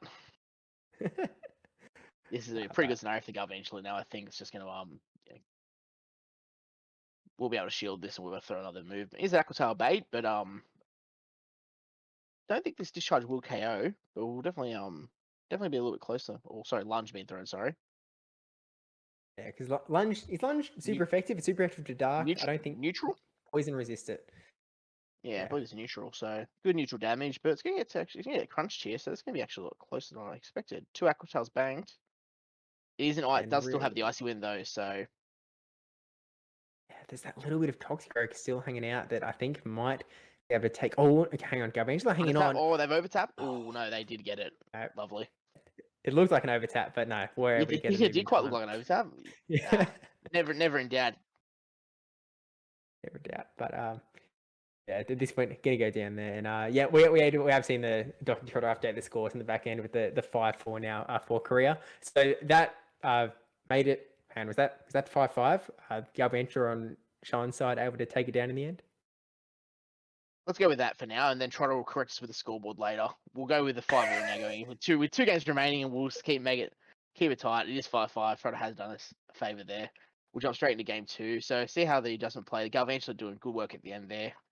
We do have a Dragalge into a Drapion, so fairly neutral matchup. The neutral crunches are going to hurt. Is resisted in the poison sting though, and these Dragon Tails are so oppressive. And the extra one sticks through as well, which is not fun for the Drapion, but fairly neutral matchup. I think Dragalge is pretty comfortable here, depending on defense debuffs and all. Speaking of, just willed it into existence. He gets right out of there. He's like, no, I don't want to borrow this defense debuff. I'm going to get out of here. And there's the Wing Attack Mantine. So against what Trotter said, there it is. What does he know? We're just a bunch of fools on this stream. But I mean, Mantine with access to Ice Beam is definitely going to be able to put on a bit of hurt onto this Wild, assuming it can land it. But the Dragon Breaths are seriously adding up here. It looks like there was a Bubble Beam bait attempt, but really nicely timed Body Slam here. Gets the shield, and I feel like you've got to shield up the even though it's a bait, right? Like you've got 2 shields. It's a big call. It's a big call, but he has called it as well with 2 shields up. It's an absolutely fantastic call from Shin. So huge play. That's going to be really hard for Silver to come back from. Realistically, that's he has thrown another one, but CMP's high, and he's going to have to use another shield here to then potentially bait. So see if he decides to cut his losses or shield up, and he does cut his losses and just lets the Mantine go. Okay, I guess has the Dragalge, so he's going to be able to farm down here, get a nice bit of energy, but he's at the shield disadvantage as well. So, I mean, knowing that the Dragalge is back on the other side, it could be a little bit rough. I think we might, we're going to see a full farm down here. That Body Slam's not getting off. Almost. Yeah. But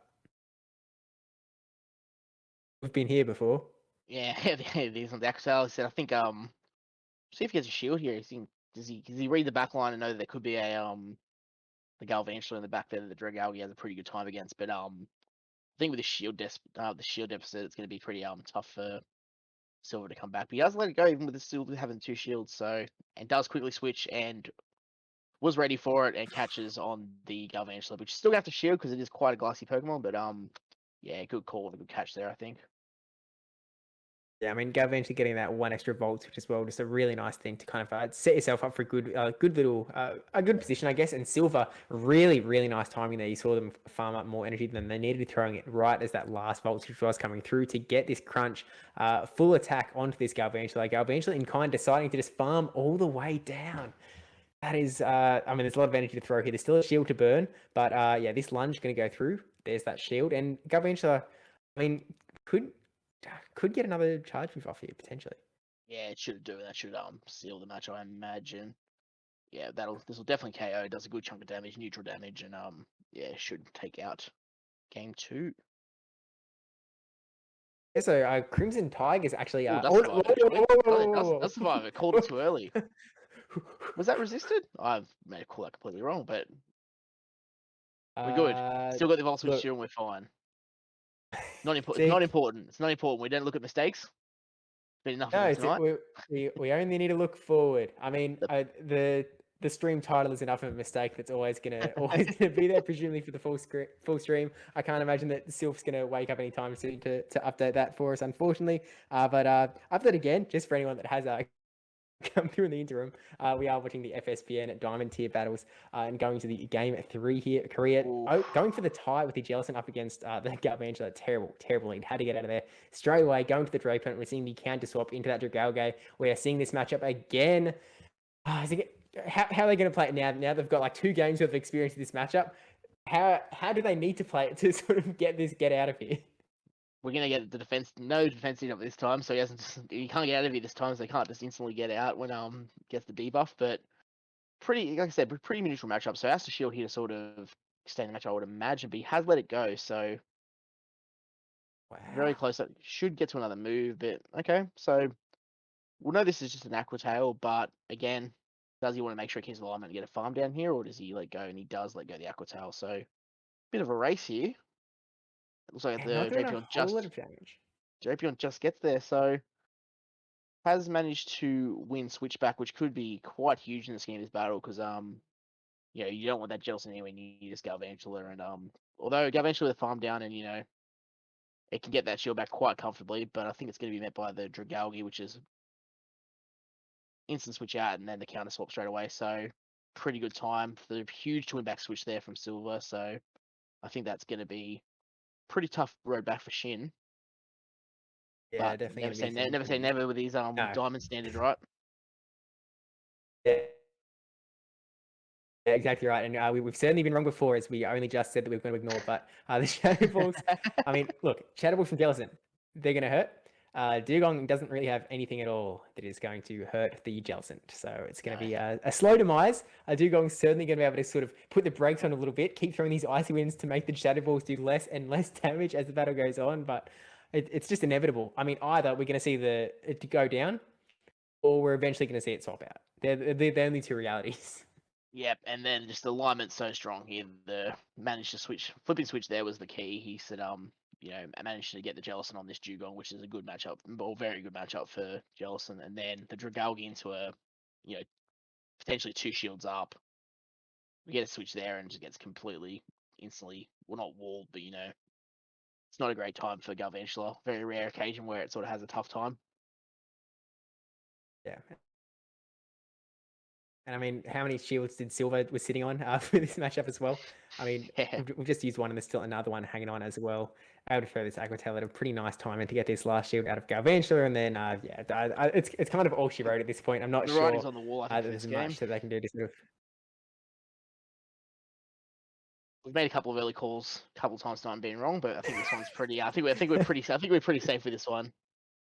Look, there's no lock-ons flying around. There's no Registeals that can hang on with 1 HP. I feel like, I mean, we saw how much damage the lunge was doing, and it wasn't a whole lot. It was resisted. So we're going to get this Aquatail off. Oh, and there we go. And a little bit of health left on that Dugong. Does it going to get this Icy Wind off? That actually will do a fair amount of damage, but there is still that shield.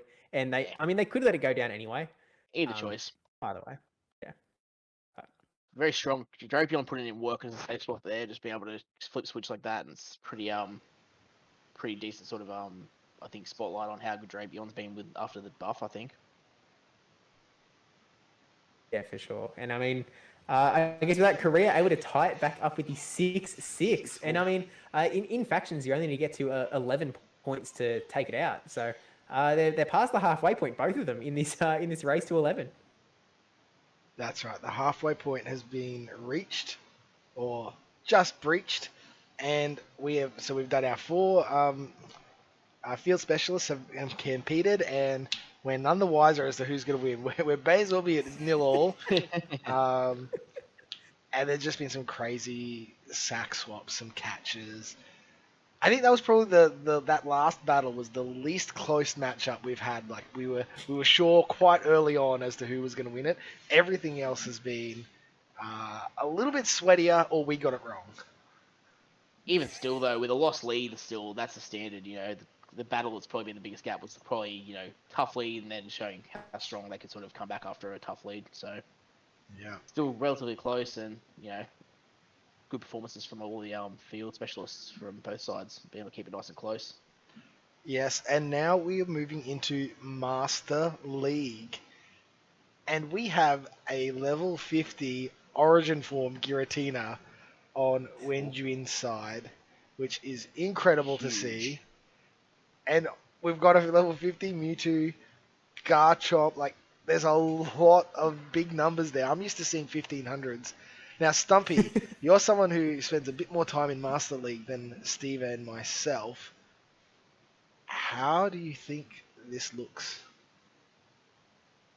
First look, it looks like I said it can't get past the Origin. Like, the Giratina is just such a crazy mod, especially at level 50. It's going to be looks like it has a fair few favorite matchups, but there's a lot of answers either way. So this obviously the Sylveon's going to be pretty fair response, but then double steal on the other side. So there's a lot of could be maybe a little bit RPS, but then there's plenty of room here. Mamoswine so strong, hits like a truck. But well, does that Giratina have that good matchups? If it's a Dragon Breath Gyarados, if it's a Dragon Tail Garchomp, Mamoswine I think beats it. Excadrill I'm not so sure. Sylveon, and obviously it's going to beat the Mewtwo. Is it that great? Yeah, well, Shadow, like I said, a Shadow Ball Mewtwo here is going to be a pretty tough time. Shadow Ball Psystrike Mewtwo is going to have a pretty good time against this team. Metagross is pretty good, but having Shadow Ball there for coverage is going to be, if it is running double Legacy, could be ridiculous. Just having that option of Mewtwo to have, whatever moveset you want, like, the option of movesets. Not quite like Mew, but you've still got that much coverage to bring this battle. So I can still see. I think the Giratina Origin still has some play, but it's definitely not a safe pick. Yeah, I mean, even Excadrill doesn't, like, Psystrike's like almost 50% at level 40. I'm not sure how it scales to 50, but it's still a squishy bond, and it kind of looks like one of the better answers to Mewtwo. But I think Masters is one of those games where you don't need, it's not just one Pokemon win, one Pokemon win.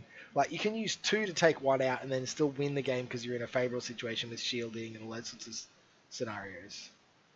Yeah, well, the real thing as well, you got to think that there's nothing resisting the ghost damage from Giratina either. So nothing wants to take Shadow Balls. Nothing, as much as it's maybe it's a shield down play it in the back, and you've got so much nuke potential in the back with Shadow Ball, and I can't see Dragon Pulse being the option here. I think it'll run the double ghost, but and how easily the boost option's always there as well. The boost card for either the Giratina or the Togekiss as well. So it definitely there's nothing said. I do think the Giratina will have a little bit of play here as well. All right, well, let's jump in. Unfortunately, we've only got one player's side of this, so we're only going to be seeing things from when side. Paints did not record their matches, unfortunately. So let's jump in. We're going to be watching the Crimson Tigers side. Have a rest, Steve, because we'll need you later. Let's go, Stumpy. There it is. The Gyarados into there we see the Giratina. It's not the best, and there's a shiny flex as well. You'll love to see it. So it is a waterfall Gyarados as well. So this is really favorable for the Giratina now, knowing that that's a huge amount of information to know this early on as well. So this is where you want to catch it. Does it beat waterfall? It doesn't get to a crunch before Giratina gets to the Shadow Ball. Is that correct? I believe so, but also it doesn't need, like I said, it doesn't need to shield this crunch. It can take this quite comfortably.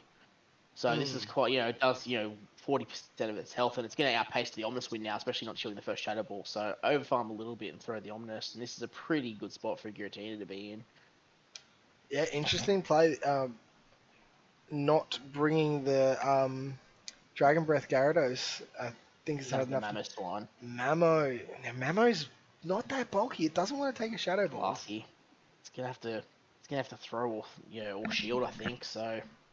Yeah, I think they were well above an Avalanche there. They're just shielding and farming down at this point to really sort of secure a good position. And actually, it has a bit of play against both of these Mons in the back. It definitely does. This Excadrill's, as hard as it hits, it's equally as squishy. So it's not going to enjoy these bulldozers, or even Avalanche is not going to enjoy even. So he's gonna bring in the Gyarados. I didn't quite catch the fast move there, so waterfall would be ideal, but we'll have to see how this Avalanche goes through. Oh wow, that does so much damage. Is that Dragon Tail? I believe that's Dragon Tail, yeah. So Dragon Tail, Gyarados as well. Interesting option. But it's going to have a lot of energy, and it's going to be very hard to, it will outpace the next one, but a shield here and it could get the next shield. But I think maybe a bit of anticipation of what could be in the back here, because I can imagine we can sort of speculate now because we can't see the other side, but there could be a Sylvan in the back, so maybe there's an anticipation of the being able to line an extra drill up with potentially a Sylveon. Yeah, I mean that's what you're hoping for, right? And that is the case. But even at this point, like, he has to throw this other Aqua Tail, and the Dragon Tails are going to be resisted. It's just going to be if Wen can get this enough extra energy. It's an insta switch on both. And is this CMP, or is anyone going to get a sneak? You're very close. It's CMP and Wen gets it. So unless these are both, you should look at the CPs. If they're both the same CP, let it go. Oh, it's no shields. Oh, it's no shields. I was game. My goodness. What are we watching here? That is just the CMP there. If that was decided by, completely random, if they're both hundos, that'd be quite unfortunate. But, the roll of the dice has gone, gone their way. So Yeah, gone to the game Tigers. one, huge game one. So that's interesting. It's interesting to see how they adjust now, knowing the extra information about the Gyarados moveset and whatnot. It'll be and Dragon Tail or Gyarados on Wen's side as well is quite an interesting pick. I do think Dragon Tail with the buff has got it. It's definitely got probably my third priority for moves for Gyarados. So Yeah. Even this is Diamond That's Tier. They weird. know something I don't know. So excuse me. Well, I mean, technically, Dragon Tail with the buff is now very similar to Dragon Breath. It's just if you can sneak moves in with Dragon Tail, awesome. But if you let opponents sneak moves in with Dragon Tail, which they can't do with Dragon Breath, not so good. Ouch. this is where you do not want to see this Giratina. This is the worst place, and he doesn't really have the best response here because he doesn't have the Gyarados with Dragon Tail is going to be a bit of an issue for this to deal with here. So the Sylveon's definitely a problem. Almost has to stay in, and we'll definitely see how that backline. Backline's have to perform against the rest of the team. He does get the shield as well. Another shiny flex as well on the other end, is it? Yeah, it is. Shiny. That's a nice shiny. But if Paints recognizes this, that there's only probably one answer to Sylveon in the back, might try and pivot out straight away so that he can use that Sylveon. Oh no, letting it go. It's too low on health now. That Shadow Ball did a lot. This is quite. That just shows the power of Giratina, though. That's played the 0-1 shield and has got it that low. Had to throw a Moonblast as well. So even that, I think that's quite a decent result for when to come out of this matchup. To be honest, it's got heaps of farm for the Excadrill, which is so almost like a Haunter style of the Master League. Just hits like a truck, and it's going to be met by the Garchomp that has Mudge. Is that Dragon Tail as well? It's Dragon Tail as well. Resistant moves, so you can imagine that there's not the best answer in the back for this Excadrill. Probably another Excadrill. I think I'd agree there, but the Dragon Tail Gyarados is going to not have the best time against the Excadrill, but would have a good time against this against the Garchomp. So watch for the snipe here as well. Ooh. And he has. Oh no, it's a Mamoswine. Mamoswine in the back, so this is still. It's not going to appreciate these Aqua Tails. 2-1 shield advantage could be huge here as well, and it can eat one Avalanche quite comfortably. So it's not a bad scenario here, even though Mamoswine has a fair bit of play against the back line.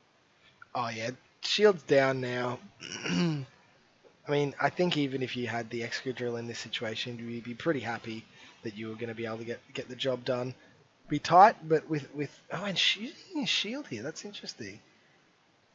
Yeah, I think it's take your pick here. I don't think it's the worst. I think the Garchomp has a little bit of energy, but so we'll have to be wary of keeping a shield or at least a shield up. Oh my goodness! So much damage. Yeah, it's very very glassy. How does that do so much? That's an Aqua Tail. It does like 10 damage, like 2 DPS. Does a good chunk of damage and does get the Dragon Tail down. And it's going to Dragon Tail down this thing anyway. That's game. Yep. Wow, Engine putting it on Gamepublic of Korea here. There's now this is the biggest gap we've seen. 2-point margin, yeah, it's unreal. Mm. And that Giratina, we questioned the Giratina, but my God, even with a bad matchup in the lead, just throwing straight Shadow Ball and it's done so much damage. Oh, look at those shinies there for Wenjin. Oh, here we go, just the flex for the stream. Don't you love it? Yep, showed us all that. Pretty nice. And we're going into the last match. Now, a win here really, then the Crimson Tigers will be two wins away from a win in this matchup. So Paints, this is really important to get these wins back to keep this one close. Otherwise, it's a blowout. Got Giratina again. Oh, this is worse. This is much worse than probably worse than the Sylveon matchup, to be honest. So this Avalanche is going to hit so hard. But equally, the Shadow Balls will hit hard, but it will get outpaced here to the move. So this is where you definitely have to get shields here. The Charm, it's not going to get to move to Sylveon, but this thing is spammy, and it's going to be coming out fast against this team. He's run the same line again. He's gone for the Old Faithful back line as well. So Mamoswine could be quite problematic, but we'll see. Needs shields though, but it needs shields on both sides of this equation. And shields down, it means that Excadrill doesn't want to exist anywhere where their shields are down, right? Yeah, well, that's huge for this Mammoth one has a bunch of energy. It'd be close, to 2 avalanches now. He does get the no shield there, but it was on CMP, so the Gyarados could potentially force a shield here because his Aqua Tail, as we saw, will do a lot of damage. But if it doesn't So- KO, you could potentially, because it's just going to survive. No, it wouldn't have actually. Sorry, I do It wouldn't apologise. survive that. Well, Oh, is what where is this? Dragon Tail versus Waterfall, so it's going to get to the crunch here, but he's going to get Waterfall down, which is not going to be the best scenario, even though it's going to have a fair bit of energy for the Giratina that comes in, because I can't imagine they bring in the extra drill to a Waterfall Gyarados. Wouldn't be the most wise of decisions. No.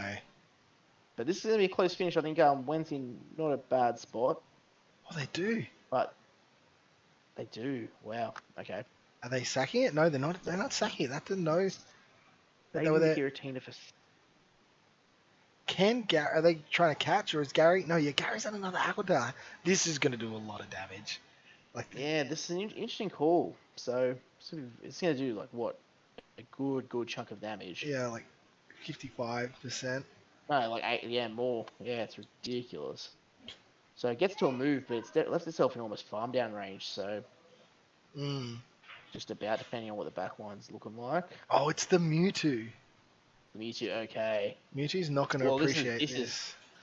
It's not going to appreciate it. It doesn't have to. It wins CMP against everything. So this is going to, and it should, I don't know how much energy the Giratina was at, but it's going to... Oh, it doesn't matter. It had the energy Yeah, there. that's fine. Absolutely fine. The Mammoth one was loaded, and that's a good win from from Paint. Sorry, from Paint to very important win there to keep the gap at 1 game. So huge game 3 win, and adjusted really well to that Giratina and Mammoth one being able to put in a lot of work. Mammoth definitely doing some work there. I do apologise. My family has just arrived home and being terrorised by a little guy. So, Gamepublic of Korea back Baby into Trotter this hype. one. Baby Trotter hype. Indeed. Sorry, I'm slowly losing my voice now. We have Open Ultra League up next. And I'm terrible at Ultra League. I just want to put that there. It is by far my worst league. And I avoid it like the plague, especially in factions. Thank goodness we have somebody else who enjoys it. That's the whole point of this factions, is you get your friends and you get people around who like these aspects of the game that you personally may not do so much, so you can still all have fun and do these things together, right? Like that's one of the beauties of this whole thing. And we've got 20 Xeno against Zobirin. Now, who would have thought names with Z's in them would have been the easier ones to pronounce? And Steve, you're back. Hello. Hey guys. Now, Steve, Interesting as well. how do you go with your Ultra Leagues, especially we're talking XL Scrafties, A-Tails, Talonflames, Jellicents, G-Fisks, Galvantulas, and that's all the XLs there. Potentially Lapras? Potentially Lapras. You're making me sweat here, Dr. T. Look, Ultra League is scary. I'm a guy that isn't a big grinder, so I don't have a lot of these sort of XL mons. I played the Talonflame. I wanted a Fletchinder, the Talonflame community day. I still didn't end up with the 296 XLs. I'm still walking the Lickitung that I've been walking for like months now to get 50. So it's been my priority over level 50. But there's definitely a lot of stuff that Ultra League has changed. Like the whole level 50 update has definitely changed a lot of things here, and you can pretty much just tell from the teams here it is a completely different meta. Obviously, we actually should mention there are some extra restrictions in factions for the Ultra League specialists. So obviously, you can only bring in 1 legendary or mythical on your team, and then also you can only bring in 1 starter Pokemon, which it looks like both teams here have opted for no starter necessary because, they're not XL enough, I guess, to hang with the Ultra League crowd. Deoxys, does Deoxys defense have to be a hundo for Ultra League? No. No, it doesn't. It doesn't. Close, though. I think it's like 12, 15, 15, I think is the... Somewhere around there. It's rateable. Rate. You can rate a rank 1, I believe. Ultra League. I think the best you can only rate it. You can't trade the thing. Yeah. Very good point. You've got no other choice. Very good point, Steve. But Yeah, taking a look at the teams here, I mean, I feel like Deoxys actually could do a fair bit of damage here. I mean, you've got the option in factions, you have to choose your move sets after you see the teams.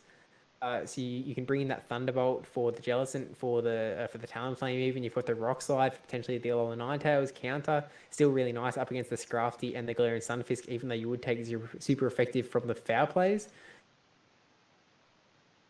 Yeah. A Cresselia could be a little bit scary, but I mean, you've got some other stuff around that can sort of deal with that Cresselia a little bit. I mean, G-Fisk is scary.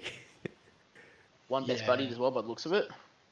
Best buddy Hundo on Xeno side. yeah. Xeno side. I mean, Xeno has the Galvantula and the Jellicent to deal with that Cresselia.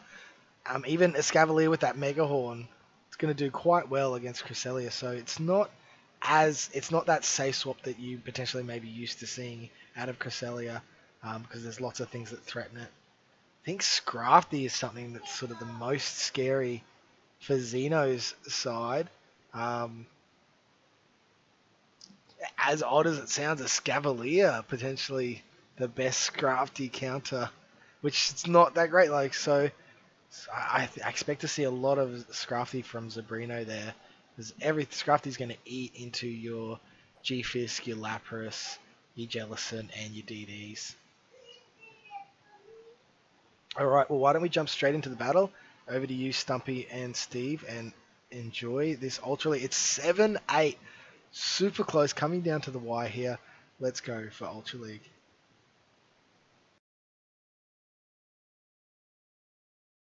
And we're on Steve.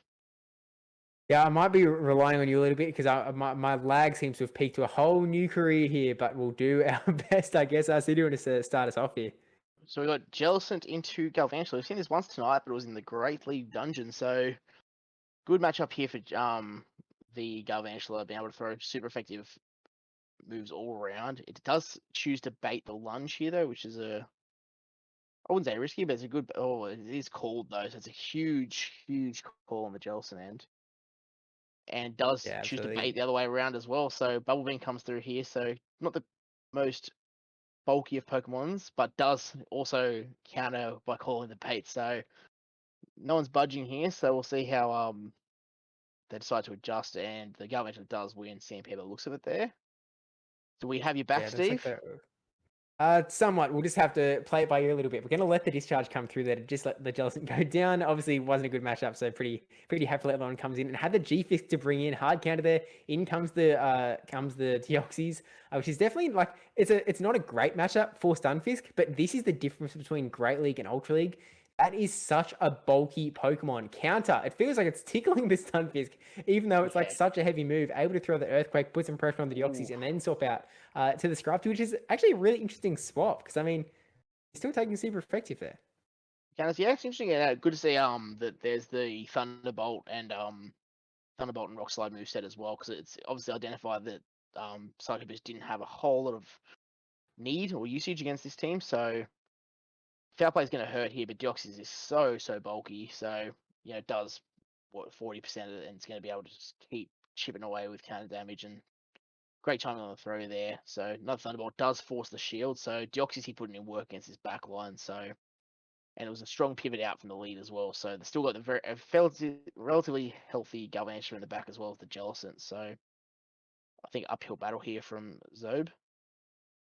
Yeah, this is definitely going to do a fair amount of damage. But again, Ultra League, they're so bulky up here when they've got 1,000,000 XLs pumped into them. But the Galvantula is going to be able to come here. Looks like there was the attempted catch on the lunge potentially, but I mean, lunge is still a decent move to go for here because now the G-Fisk is locked in, able to reduce that attack for whatever's going to come in next. But you know that you are not coming out of this matchup with a Heli Galvantula. So quick swap there to the Jellicent, running that Hex, Bubble Beam, and Shadow Ball. And I feel like at this point, I guess it's debuffed once, so you could potentially just go for the straight Shadow Balls, but any Earthquake's definitely going to hurt. Yeah, it's just with that debuffed Earthquake, it's just Jellicent's so bulky in Ultra League, so this is pretty much a scenario I can't see much of a way back here for Zob. It's just a sort of the strong pivot out, and knew that he had a strong answer for Jellicent in the back as well as being able to keep the Galvantula alive for the debuff is just so strong. So very well played game one, and the defense Deoxys is just showing its absolute bulk, even in relatively neutral matchups. It's still coming out so strong. I mean, there's a reason it terrorized the Great League and it terrorized the Ultra League, and I mean, I don't think anyone's ever seen a Deoxys in Master League, but really nicely done here. This bubble beam going to come through, going to bring that G Fisk nice and low, and then at that point, actually swaps into the Scrafty, but I don't think it matters here. Oh, that's just a cherry on top. Cherry on top. The swap to go eventually catch the charge move. This, I don't think it was necessary, but still, I mean, they've won this matchup. It might have got to a foul play though on the Jellicent, resisted Hexer, so I think it was a it was a safe play to do what he's done here, and obviously the CMP win by Galvantula there will seal the deal. Pretty strong game one for Xeno, so evens the game back up at 8. Oh, Trotter, looking at Leaking the DMs, Discord DM. leaking the DMs, leaking all the preparation we had. Please don't. Hang on, when are we starting this thing? Oh, 5 minutes ago. Okay, we can get on then. Yeah, But jump on. Let's go. I will just have to wait and see if Trotter's got himself into a spot where we're going to be watching like Battle 1 again. No, I can let you all know. No, that was not the case. I made a boo-boo once again. But we'll be going into Battle 2, no worries. We have got Battle 2, and thank you, Trotter, for the confirmation and stressing out the stream, keeping it exciting. It does bring us to an 8-8 tied game, though, which means that it's still anyone's game. Only need 3 more wins to take the bout in this Diamond tier matchup when everything is on the line, and we've got the G-Fisk lead into Galvantula. Ouch. Crimson Tiger's got to be happy there. Yeah, absolutely. But again, this safe swap, there's not really a strong answer for this safe swap. Deoxys is just proving very hard to deal with as we get some absolute fantastic speed up lag. The Stunfisk is now on 400 energy and will throw an Earthquake. Deoxys, as we saw before, can definitely tank it. And seeing this swap out into the Scrafty now, going for that Thunderbolt, because it's going to do an amount of damage. I was going to say a good amount, but it's an amount. Some damage, and realizes that the potentially not the best matchups in the back for the Scrafty. It's going to have to deal with the Galvantula. Doesn't really have to deal with that, so maybe just sacking the Scrafty here, and maybe getting a shield advantage going into the back end of the game. But no point baiting here. Won't get to both moves, I don't believe. So he's going to throw the foul play and see if Xeno does decide to take switch back. Cost him a shield, but I think it's probably beneficial after such a strong lead loss. Sorry, with the Galvantula. Absolutely, you really want to avoid that Galvantula landing itself up against that G-Fisk again. So you do anything, and at this point, oh my gosh, bringing in the Talonflame. Really scary move there, because these rock slides are going to do a lot of damage. I guess just confident in the fact that they've got those 2 shields, and again wanting to keep that G-Fisk for the Galvantula later on. Look how much damage that did. That is just yucky. How much that was able to take, and I'm on coming through. There's the shield, and does get a shield. And the Talonflame here having to, he's going to have a tough time here. I think against this back line, but it's got a stack of energy, but doesn't get to move. Oh no, it's going to cost him another shield. Very, very unfortunate scenario. Talonflame, it's going to have 100 energy, but had to use 2 shields to get it. Yeah, this is a Thanos at what cost situation here, and the Volt Switch coming through as well. Yeah, I don't think it takes out the Talonflame though, so I think it might be able to get that next flame charge off. Quite close. And the switch, swap. Yeah, this is a tough scenario for the G-Fisk because you have to throw an Earthquake, but this Jellicent's got a shield, got health advantage. I think it's a pretty good position for the Jellicent, and looking pretty poised to take this game. Yeah, definitely in a pretty good position again. I guess it was again. That's just Deoxys, such a powerful Pokemon. Shadow Ball going through though. G-Fisk really low at this point. I could pretty much just farm all the way down, even if G-Fisk was to get to an Earthquake. Actually going for the Rock Slide just to get some damage off onto the Jellicent before it goes down. But yeah, too little, too late potentially. Yeah. A little bit past potentially at this point. You've also still got that. You've still got the 1-0 shield as well, and just going with its Bubble Beam and even though Talonflame really, it's got some bulk to it in Ultra League, that Bubble Beam is just going to take that thing out. And Korea getting back into the lead in a 9-8 position, which is, we're getting close, and it's into the wire here. Like it's there's some pretty strong battling going on, and I feel like I don't know how you get around that Deoxys.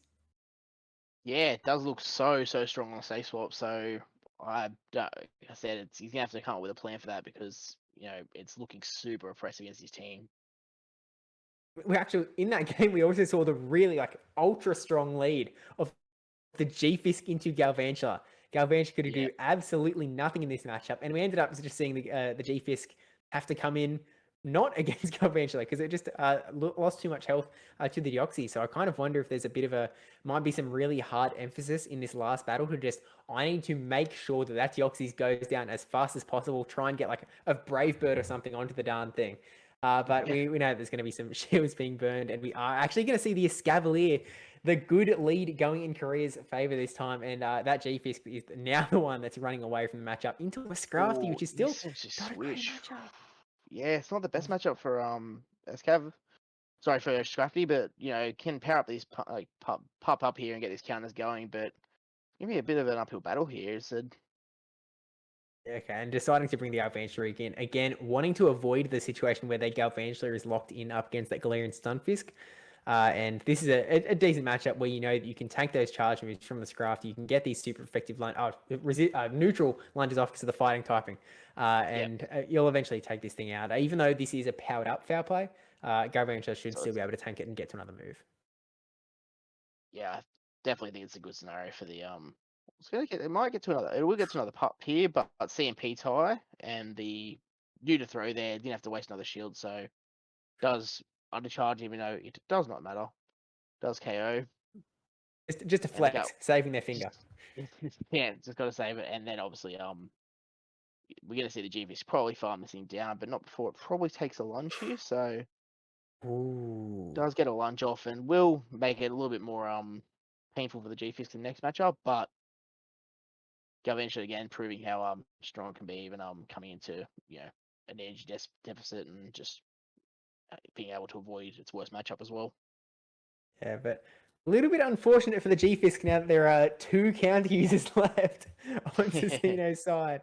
Even though this this Earthquake is going to do a ton of damage there, like absolute loads, Deoxys still exists, and swaps into the Talonflame. Rock Slides are going to be super effective here, but if Talonflame is really going to pressure the shields out of this Deoxys here, because you have to be really cautious about the Brave Bird, especially now that there's no health left in your Escavalier, right? Yeah, can let the first one go, but like I said, these incinerates are no joke. They're going to start adding up, and if sneaking one through here and there is could be the difference between this matchup flipping and whatnot, especially having 2 shields. So it's definitely nowhere near over, and obviously the Escav wants no part of this Talonflame. Yeah, Deoxy's still holding onto both shields, and I'm kind of wondering with how long these sort of Ultra League matchups tend to go. I feel like there's potential for a catch to appear. It could potentially be some sort of game breaking at some point. Maybe catch a Brave Bird onto that G-Fisk could definitely be a scary sight to see. But getting that last shield with the Rock Slide onto the Talonflame, because again, fire, flying, neither of those types like Rock at all. And we are going to see the charge move getting it. Looks like, okay, Crimson Tiger's going for the swap, but a little bit early. Yeah, okay. They're trying to go for the Earthquake to get onto this Cavalier. No, because you've still got Talonflame. They just miscount. It's just like miss.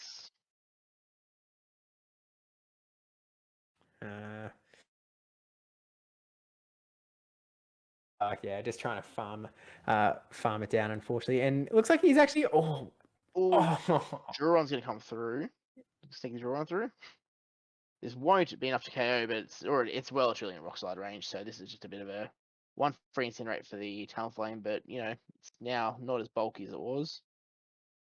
So not as boosted with all the incinerates, so Rock Slide should come through here. And that will be GG. And Deoxy's just putting in an absolute ridiculous performance. Just the MVP by far for Xeno there. Yeah, really, really well done, and I think they're patting themselves in the back. They're like, that was very worthwhile grinding up all of that XL candy. That was all those raid passes, all those remote raid passes, all those invites were all worth it for that that safe swap potential there. And DD. DrTrotter back with us. We're at 10-8 now. We're at 10-8. Gamepublic of Korea. Massive fight back there in the Ultra League. And now we're down to the wire. So Korea only requires one more win to take out this matchup. Crimson Tigers need to sweep to get it done. Oh, thank you, mate. I've got a lolly wrapper. Lolly wrapper from the... That is an honour. That is Trotter's an honor received the best gift on stream of all time. of all time. All right, Mini Trotter has made an appearance. We've got 4 Aussies now. say good night. Baby Trotter's in. He loves watching these battles and things going on. And now we're down to the Great League, right? So we're super close to the end. Good night, buddy. I'll see you in the morning. And here we go. We've got Booty versus Thursday Trey.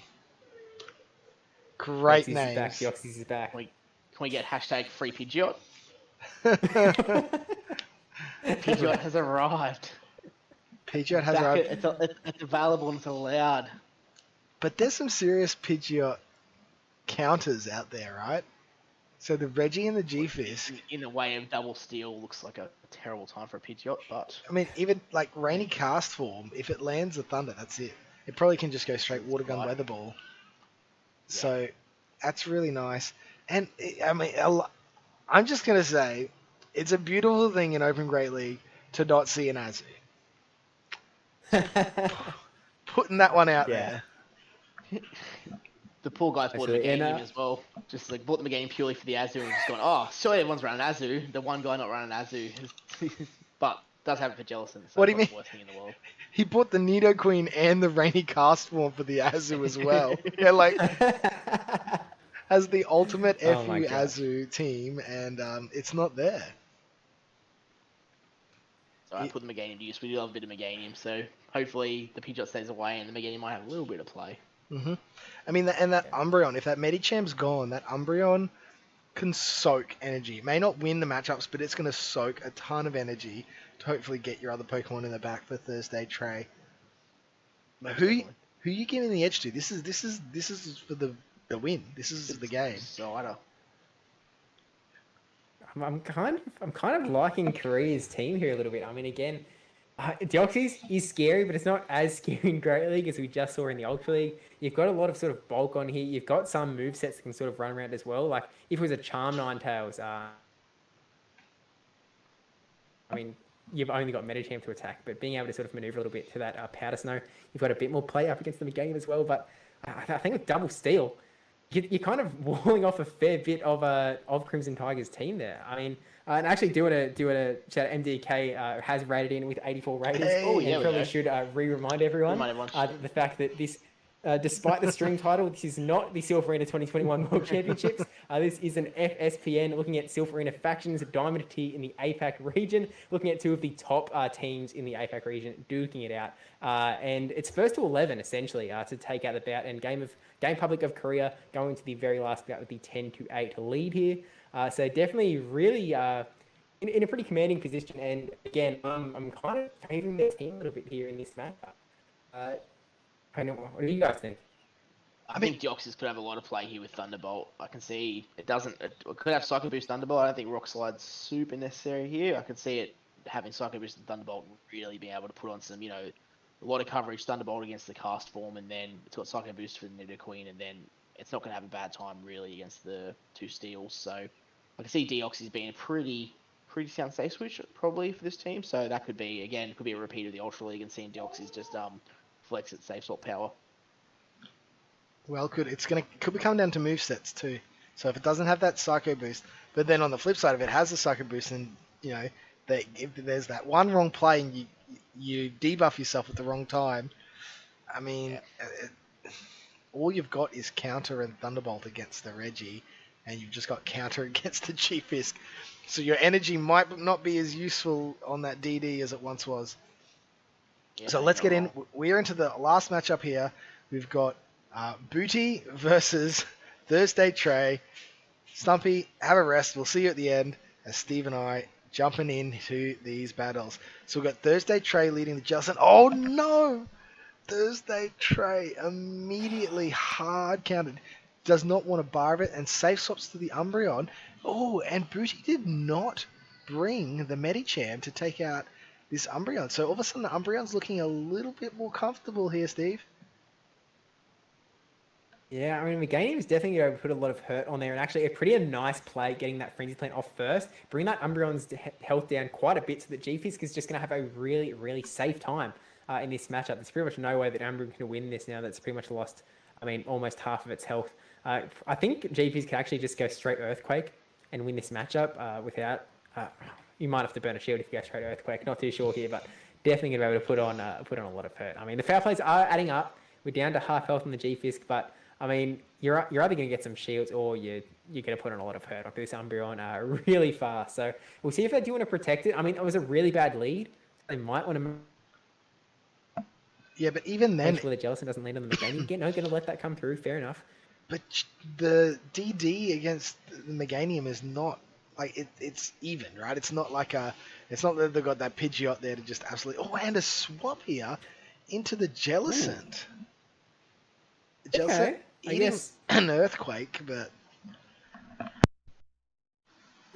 Yeah, not a bad play to eat that Earthquake. Definitely soaks up a lot of the energy knowing that you've got that Meganium going to be coming in anyway. You could go one of two ways about it. You could go for the Shadow Ball, that is what they're doing here, just to put a big bunch of damage onto that Meganium to make it a little bit better for your Deoxys in the back. You could have also potentially gone for that Bubble Beam strategy, but landing that Shadow Ball definitely... Just really, probably best, landing that Shadow Ball, probably best case scenario. And maybe they were expecting the bait as well. And wow, able to get the Bubble Beam off as well. It looks like they might have been tapping on a Frenzy there. I'm not... No, they're just going for the farm down now. Oh no, they did tap the Frenzy. Yeah. Wow, so that even an undercharge here, Frenzy Plant's still putting Jellicent under the sea. And out comes... It's got to be the DD here. I mean, I guess you could look for the Umbreon to soak up some of that energy. But... Yeah, DD's coming straight back in. Now, this is a debuff, so potentially you're thinking DD might be able to take this. Okay. A one-stage debuff Frenzy Plant. Not the end of the world. Oh, an insta-swap into Rainy Cast form. And it's got the Thunderbolt with 2 shields here. It's not going to be the best situation in the world. Where the ball coming in has the shield. Watergun's doing a lot here, like a lot. The Deoxy's getting really low, and without Rock Slide as sort of a dependable bait, you've only got that Psycho Boost that's going to... Do you really want to go for the Psycho Boost as a bait? You kind of just want to go straight Thunderbolts. It's a lot of energy, and you're getting the first shield here, and there's still another shield on that Cast form as well. So, I mean, you're going to see a Weather Ball come through first. So, oh, okay, nice catch, but I'm not sure if it saves it. I don't think it does. I think this is like just Water Gun. Wow, that actually takes it out. And a completely undercharged Weather Ball took out that Umbreon. I was not expecting that. So you can safely shield this first one and just Water Gun down. Somewhat interesting play there, but going for the Psycho Boost, because you've just revealed your full moveset as well in that first game. Because I don't think... I mean, there's no way that there would have been a win there, obviously, even if that Psycho Boost went through, but it kind of puts you a little bit further in the back foot. We didn't see Psycho Boost earlier in that matchup, did we? It was just straight Thunderbolt. It was just straight Thunderbolt there, yeah. Yeah, but... Oh. Looks like I might have frozen here again, so DrTrotter, if you want to take this into the first battle while I recover myself, return to reality a little bit. Yeah, so... but, oh, wait. Korea's just taken it out. That puts Korea 11-8, officially winning the bout 5 up against the Crimson Tigers. That is correct. So Korea has taken out, and now the rest is just for honor. And obviously, it's actually really important that you get every win you can in these factions battles, because at the end of the day, the bottom two teams at the end of the cycle are going to be demoted down to the Platinum tier, and the 6th place does have to fight for it. But we're going to see the Alolan Ninetales going into the Meganium, and we'll find out if it is that Powder Snow or the Charm, and it is the... Powder Snow. I was going to say is the Charm there, but there's no heart, so it is that Powder Snow. So definitely a nice counter to that Meganium, and we're seeing the swap to Castle and actually staying in here. Yeah, and the unusual stay in here because you're just essentially doing a tiniest bit of chip with resisted damage. But I mean, it keeps this cast form, and potentially, if they can win switch, and the Meganium, so cast form and Meganium, hopefully going to stay away from the Jellicent for Thursday Tray here, which is It's been a exactly bit what of you a bigger want. brain play. Trying to think on a more macro level to make sure things kind of line up where they want to be. Obviously, getting a nice little bit of chip damage before you dip does mean that this matchup is more winnable for that Umbreon. I mean, you can see it again, the water guns acting as a really powerful weapon on Korea's side, fighting up against the Crimson Tigers here. So we see these like, players rating up as well, but the water guns come shield free. Like, they're just firing off like nothing else. And Geneva burn a shield here, and at this point, Geneva gets another. Oh no, Geneva actually swapped out to the G-Fisk. Into the G-Fist. So he's going to throw the foul play here, and then you got to think they're switching to the Jellicent. So this is actually a really, really nice switch from Booty here, because what they're going to do is they're going to draw out that Jellicent. There it is. There's the swap. Draws out the Jellicent, which now puts the Meganium back in play into a positive scenario. Yeah, wow. And Switch Shocked as well. And actually burning the shield on that Jellicent, wanting to keep it around a little bit more. I mean, knowing that Meganium exists, knowing that you don't have Ice Beam to really well fight back against it, you've only got those Shadow Balls. Surely you can't burn another shield in this matchup. You just have to let this Earthquake come through. I think you will be able to take this Stunfisk out. Oh, another Mud Shot does come through there. It's actually going to be a little bit close. It'll be close. I think with Hexes, you'll take it out. You don't want to have to waste energy on a Bubble Beam. Oh, there it is. There's the swap. That's what we were waiting for. We was just waiting for the right time. And gets to the Shadow Ball and throws the Bubble Beam. So hoping to get the shield. Is this going to be a no shield? Oh, it's a no shield. That's amazing from Booty, knowing full well that a Shadow Ball won't take them out at this point. And then another Bubble Beam. Knows the counts, not worried about eating two Bubble Beams here.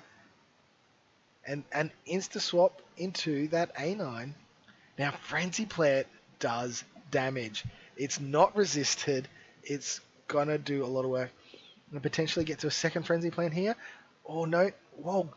Farming up extra energy has to shield this Weather Ball. Now, Weather Ball, it might just survive it, but if it does, it's not by much. But now trying to get to the second Frenzy Plant, because throwing here, but knowing that it's enough energy that'll beat any of the other mons in the back to a move, but then also knowing that it's going to get to the next one. Oh, what is going on here? Oh with my these gosh. Swaps. Look, as soon as the switch timer is up, they're like, yes, please. Swap. And we're going to see this Weather Ball take out or the other Weather Ball, the Oliver Ninetales. Not a lot of health left on Thursday Trey's side here, but there's a little bit of energy on that Umbreon, so you could potentially get to this foul play here to take out the Castform. Overcharging there because they knew that they weren't going to be out of Weather Ball yet, making sure they can try and get him with the charge move onto the back here, but definitely going to take that Castform out. And then there is that bit of health on the G-Fisk and a fair amount of health on that Meganium, actually. I'm not sure if that's surmountable at this point. It looks pretty good. Meganium banked at least 3 or 4. No, comes in with the G-Fisk because it has energy too. Wow. And Rock Slide should take out here. I mean, this Jellicent has 1 Vine Whip of health in the back for Thursday Trey. Down it goes. And is it just 1 Mud Shot? No, 2? No, 3? Oh, gosh. Oh, my God. Was that a swap out at the end just for good measure? It was definitely a swap out there. Look, I think this actually reminds me a lot of a battle that I had up against Gohan back in regionals last year, where these high-tier, high-caliber players can really just play a lot of games with these switching, and all these like fast swaps all over the shop in the match means that you have to be really on top of your energy, really on top of your health. And your opponent's energy and health as well to kind of know what's going on, what state you're in, what your win conditions are. It's definitely like kind of raises the bar to another level of competition. And if you're not prepared for it, you can like seriously get stuck behind. So really, really nice playing from both sides, even though Booty was able to kind of dominate a little bit with that Meganium just kind of being able to get into the same spot. I mean, that was actually the game where they lost the lead there. And Booty was able to kind of recover it, get Meganium into the right spot. Is that right? Am I thinking of game 1? No, it was Meganium into Jellicent in that matchup. So hard counters. And here we go. Last matchup coming in. Thursday Trey gets the Stunfisk into an Umbreon. So, I mean, this is a reasonably neutral matchup, right? Yeah, I mean, Umbreon can definitely take a lot of hits from the Stunfisk. Stunfisk isn't taking much damage from the Umbreon, so it's going to be a little bit of war of attrition. Obviously, I mean, there's better things that you could have G-Fisk up against, but we're not seeing the Meganium or Jellicent in the lead here, so I think both players may be subconsciously thinking the other one, they might have it back there. And on Booty side, they're like, I want to land the Meganium onto that Jellicent. And at Trey is going, I do not want the Meganium on the Jellicent. I have to play it out. Kind of both recognizing that Switch is definitely important in this matchup. So letting the first Earthquake come through, they're definitely going to do a lot of damage there. And going to see another foul play coming in. But I think a Stunfisk generally has this matchup as long as you can kind of get those Earthquakes through. Ooh, and a Switch here, giving up Switch, coming in with that Ninetales. With the Rainy Castform, and out comes the Jellicent. Which is obviously... I mean, they're assuming there's Meganium in the back, right? That's the only reason you bring Jellicent in here. And now you're eating... Oh my goodness! This is like... Is this a 15-0-0 Castform? I've never seen a Castform do so much damage. It was water gunning down an Umbreon, and that absolutely annihilated this Jelly. Oh, no, and Water Gun doing more than Hex here. Resisted Water Guns. Oh my god! You can almost... It was almost about to water gun down the Jellicent before a bubble beam came through. That's absolutely insane. Actually does get the shield there before this bubble beam comes through. And again, knowing that Switch is important, you could potentially shield there, but actually letting it come through, that's a big call. Doesn't do anywhere near enough damage and still gets the water gun down. One Hex in it. That is this Castform. It's got the best IVs on the planet. It's like attack, defense, whatever it needs in the certain matchup. It just like Castform in the real in the main series games is able to adapt its form to the IVs that it needs. But Meganium up against the Umbreon, this is not looking great for Trey. One Frenzy Plan is all that Meganium's going to need to take this thing out. There's still a shield though. Able to get a foul play off first up, but it's looking rough. It's looking a little rough here. Oh, just able to get that Switch advantage without wasting that shield as well. Such a huge moment, and switches into the A9. I mean, gonna eat some Frenzy Plants and then dip? Yeah. Oh my gosh, that does so much damage. Oh wow. You're really forcing that last shield, or you're just gonna see Umbreon come right back in the end. So it has to burn the shield there. And at this point you can somewhat safely swap into the G-Fisk there. You've got the rocks all ready to go. Oh dear. He's just dominating this matchup. 100%. Doing so well. Booty getting the job done when it mattered, right? When it really, really mattered for their team. Able to take it out. Using the shield. And then here comes this Rock Slide to win. To take their team up to 13. Well done. To sorry, I'm losing my voice a lot here. Gamepublic of Korea. So congratulations. Gamepublic of Korea has lost one matchup in this Diamond faction so far, and that was to Oyi Majabane. I apologize for that. Team Wanko. That is their only match they've lost in this Diamond tier. That was worse than my attempt. I won't lie to you, Steve. It was terrible. I'll cut my losses and won't do the attempt. So it's safer that way. Absolutely fantastic. Well played. We have seen them come out, and it was really tight all the way through. And then just having an Ultra League and a Great League specialist who just knew what they were doing and just really claiming clutch there for Gamepublic of Korea. So that puts them at 4-1. Unfortunately for Crimson Tigers, they performed very well, but they're actually going to be going down to a 2-3 matchup coming into round 6 or bout 6 of this cycle. Yeah, but that isn't obviously that isn't a comment on like they don't deserve to be Diamond tier, because I mean being able to get any wins at all in that like it's the top 8 factions in the entire APAC region. It's obviously there's a lot of talent, there's a lot of strength there. It's very I mean we saw in these games like they were tied 8-8, and unfortunately at the end there Gamepublic of Korea able to really push it ahead there. I mean if a single set of those battles went the other way, it would be completely flipped. So, for example, in the Ultra League, we saw that Defense Deoxys safe swap able to secure a 3-0. If it went the other way, we'd be talking about Crimson Tiger taking the victory here up against Gamepublic of Korea. So, I mean, these two teams went into this bout as second and fourth, and it's worth remembering that they're definitely really strong competitors, and both of them definitely deserved being Diamond tier. They've had a really strong last 2 cycles. I think it was Crimson Tiger that was a 4-1 in the previous cycle. So just really, really strong all around, and definitely has a pretty solid win rate, even in their losses in this Diamond tier. So huge congrats to both competitors here. But I mean, it doesn't get much better than that. What was it, a lock on down from a Registeel? No, Registeel survived an earthquake Yeah. to get the Focus Blast to kill the Steelix, which was huge. That shows how close it was. A couple of those games that went down to a sack swap or a 1 HP sort of farm down, and so 13-8 takes 2-3 battles at that close caliber just to be completely different results. So it was great games from both teams, and big huge 3-0 at the end as well. There was to secure it, but there's hard to see a really losing team here. It's just standard battles with quality. Absolute quality.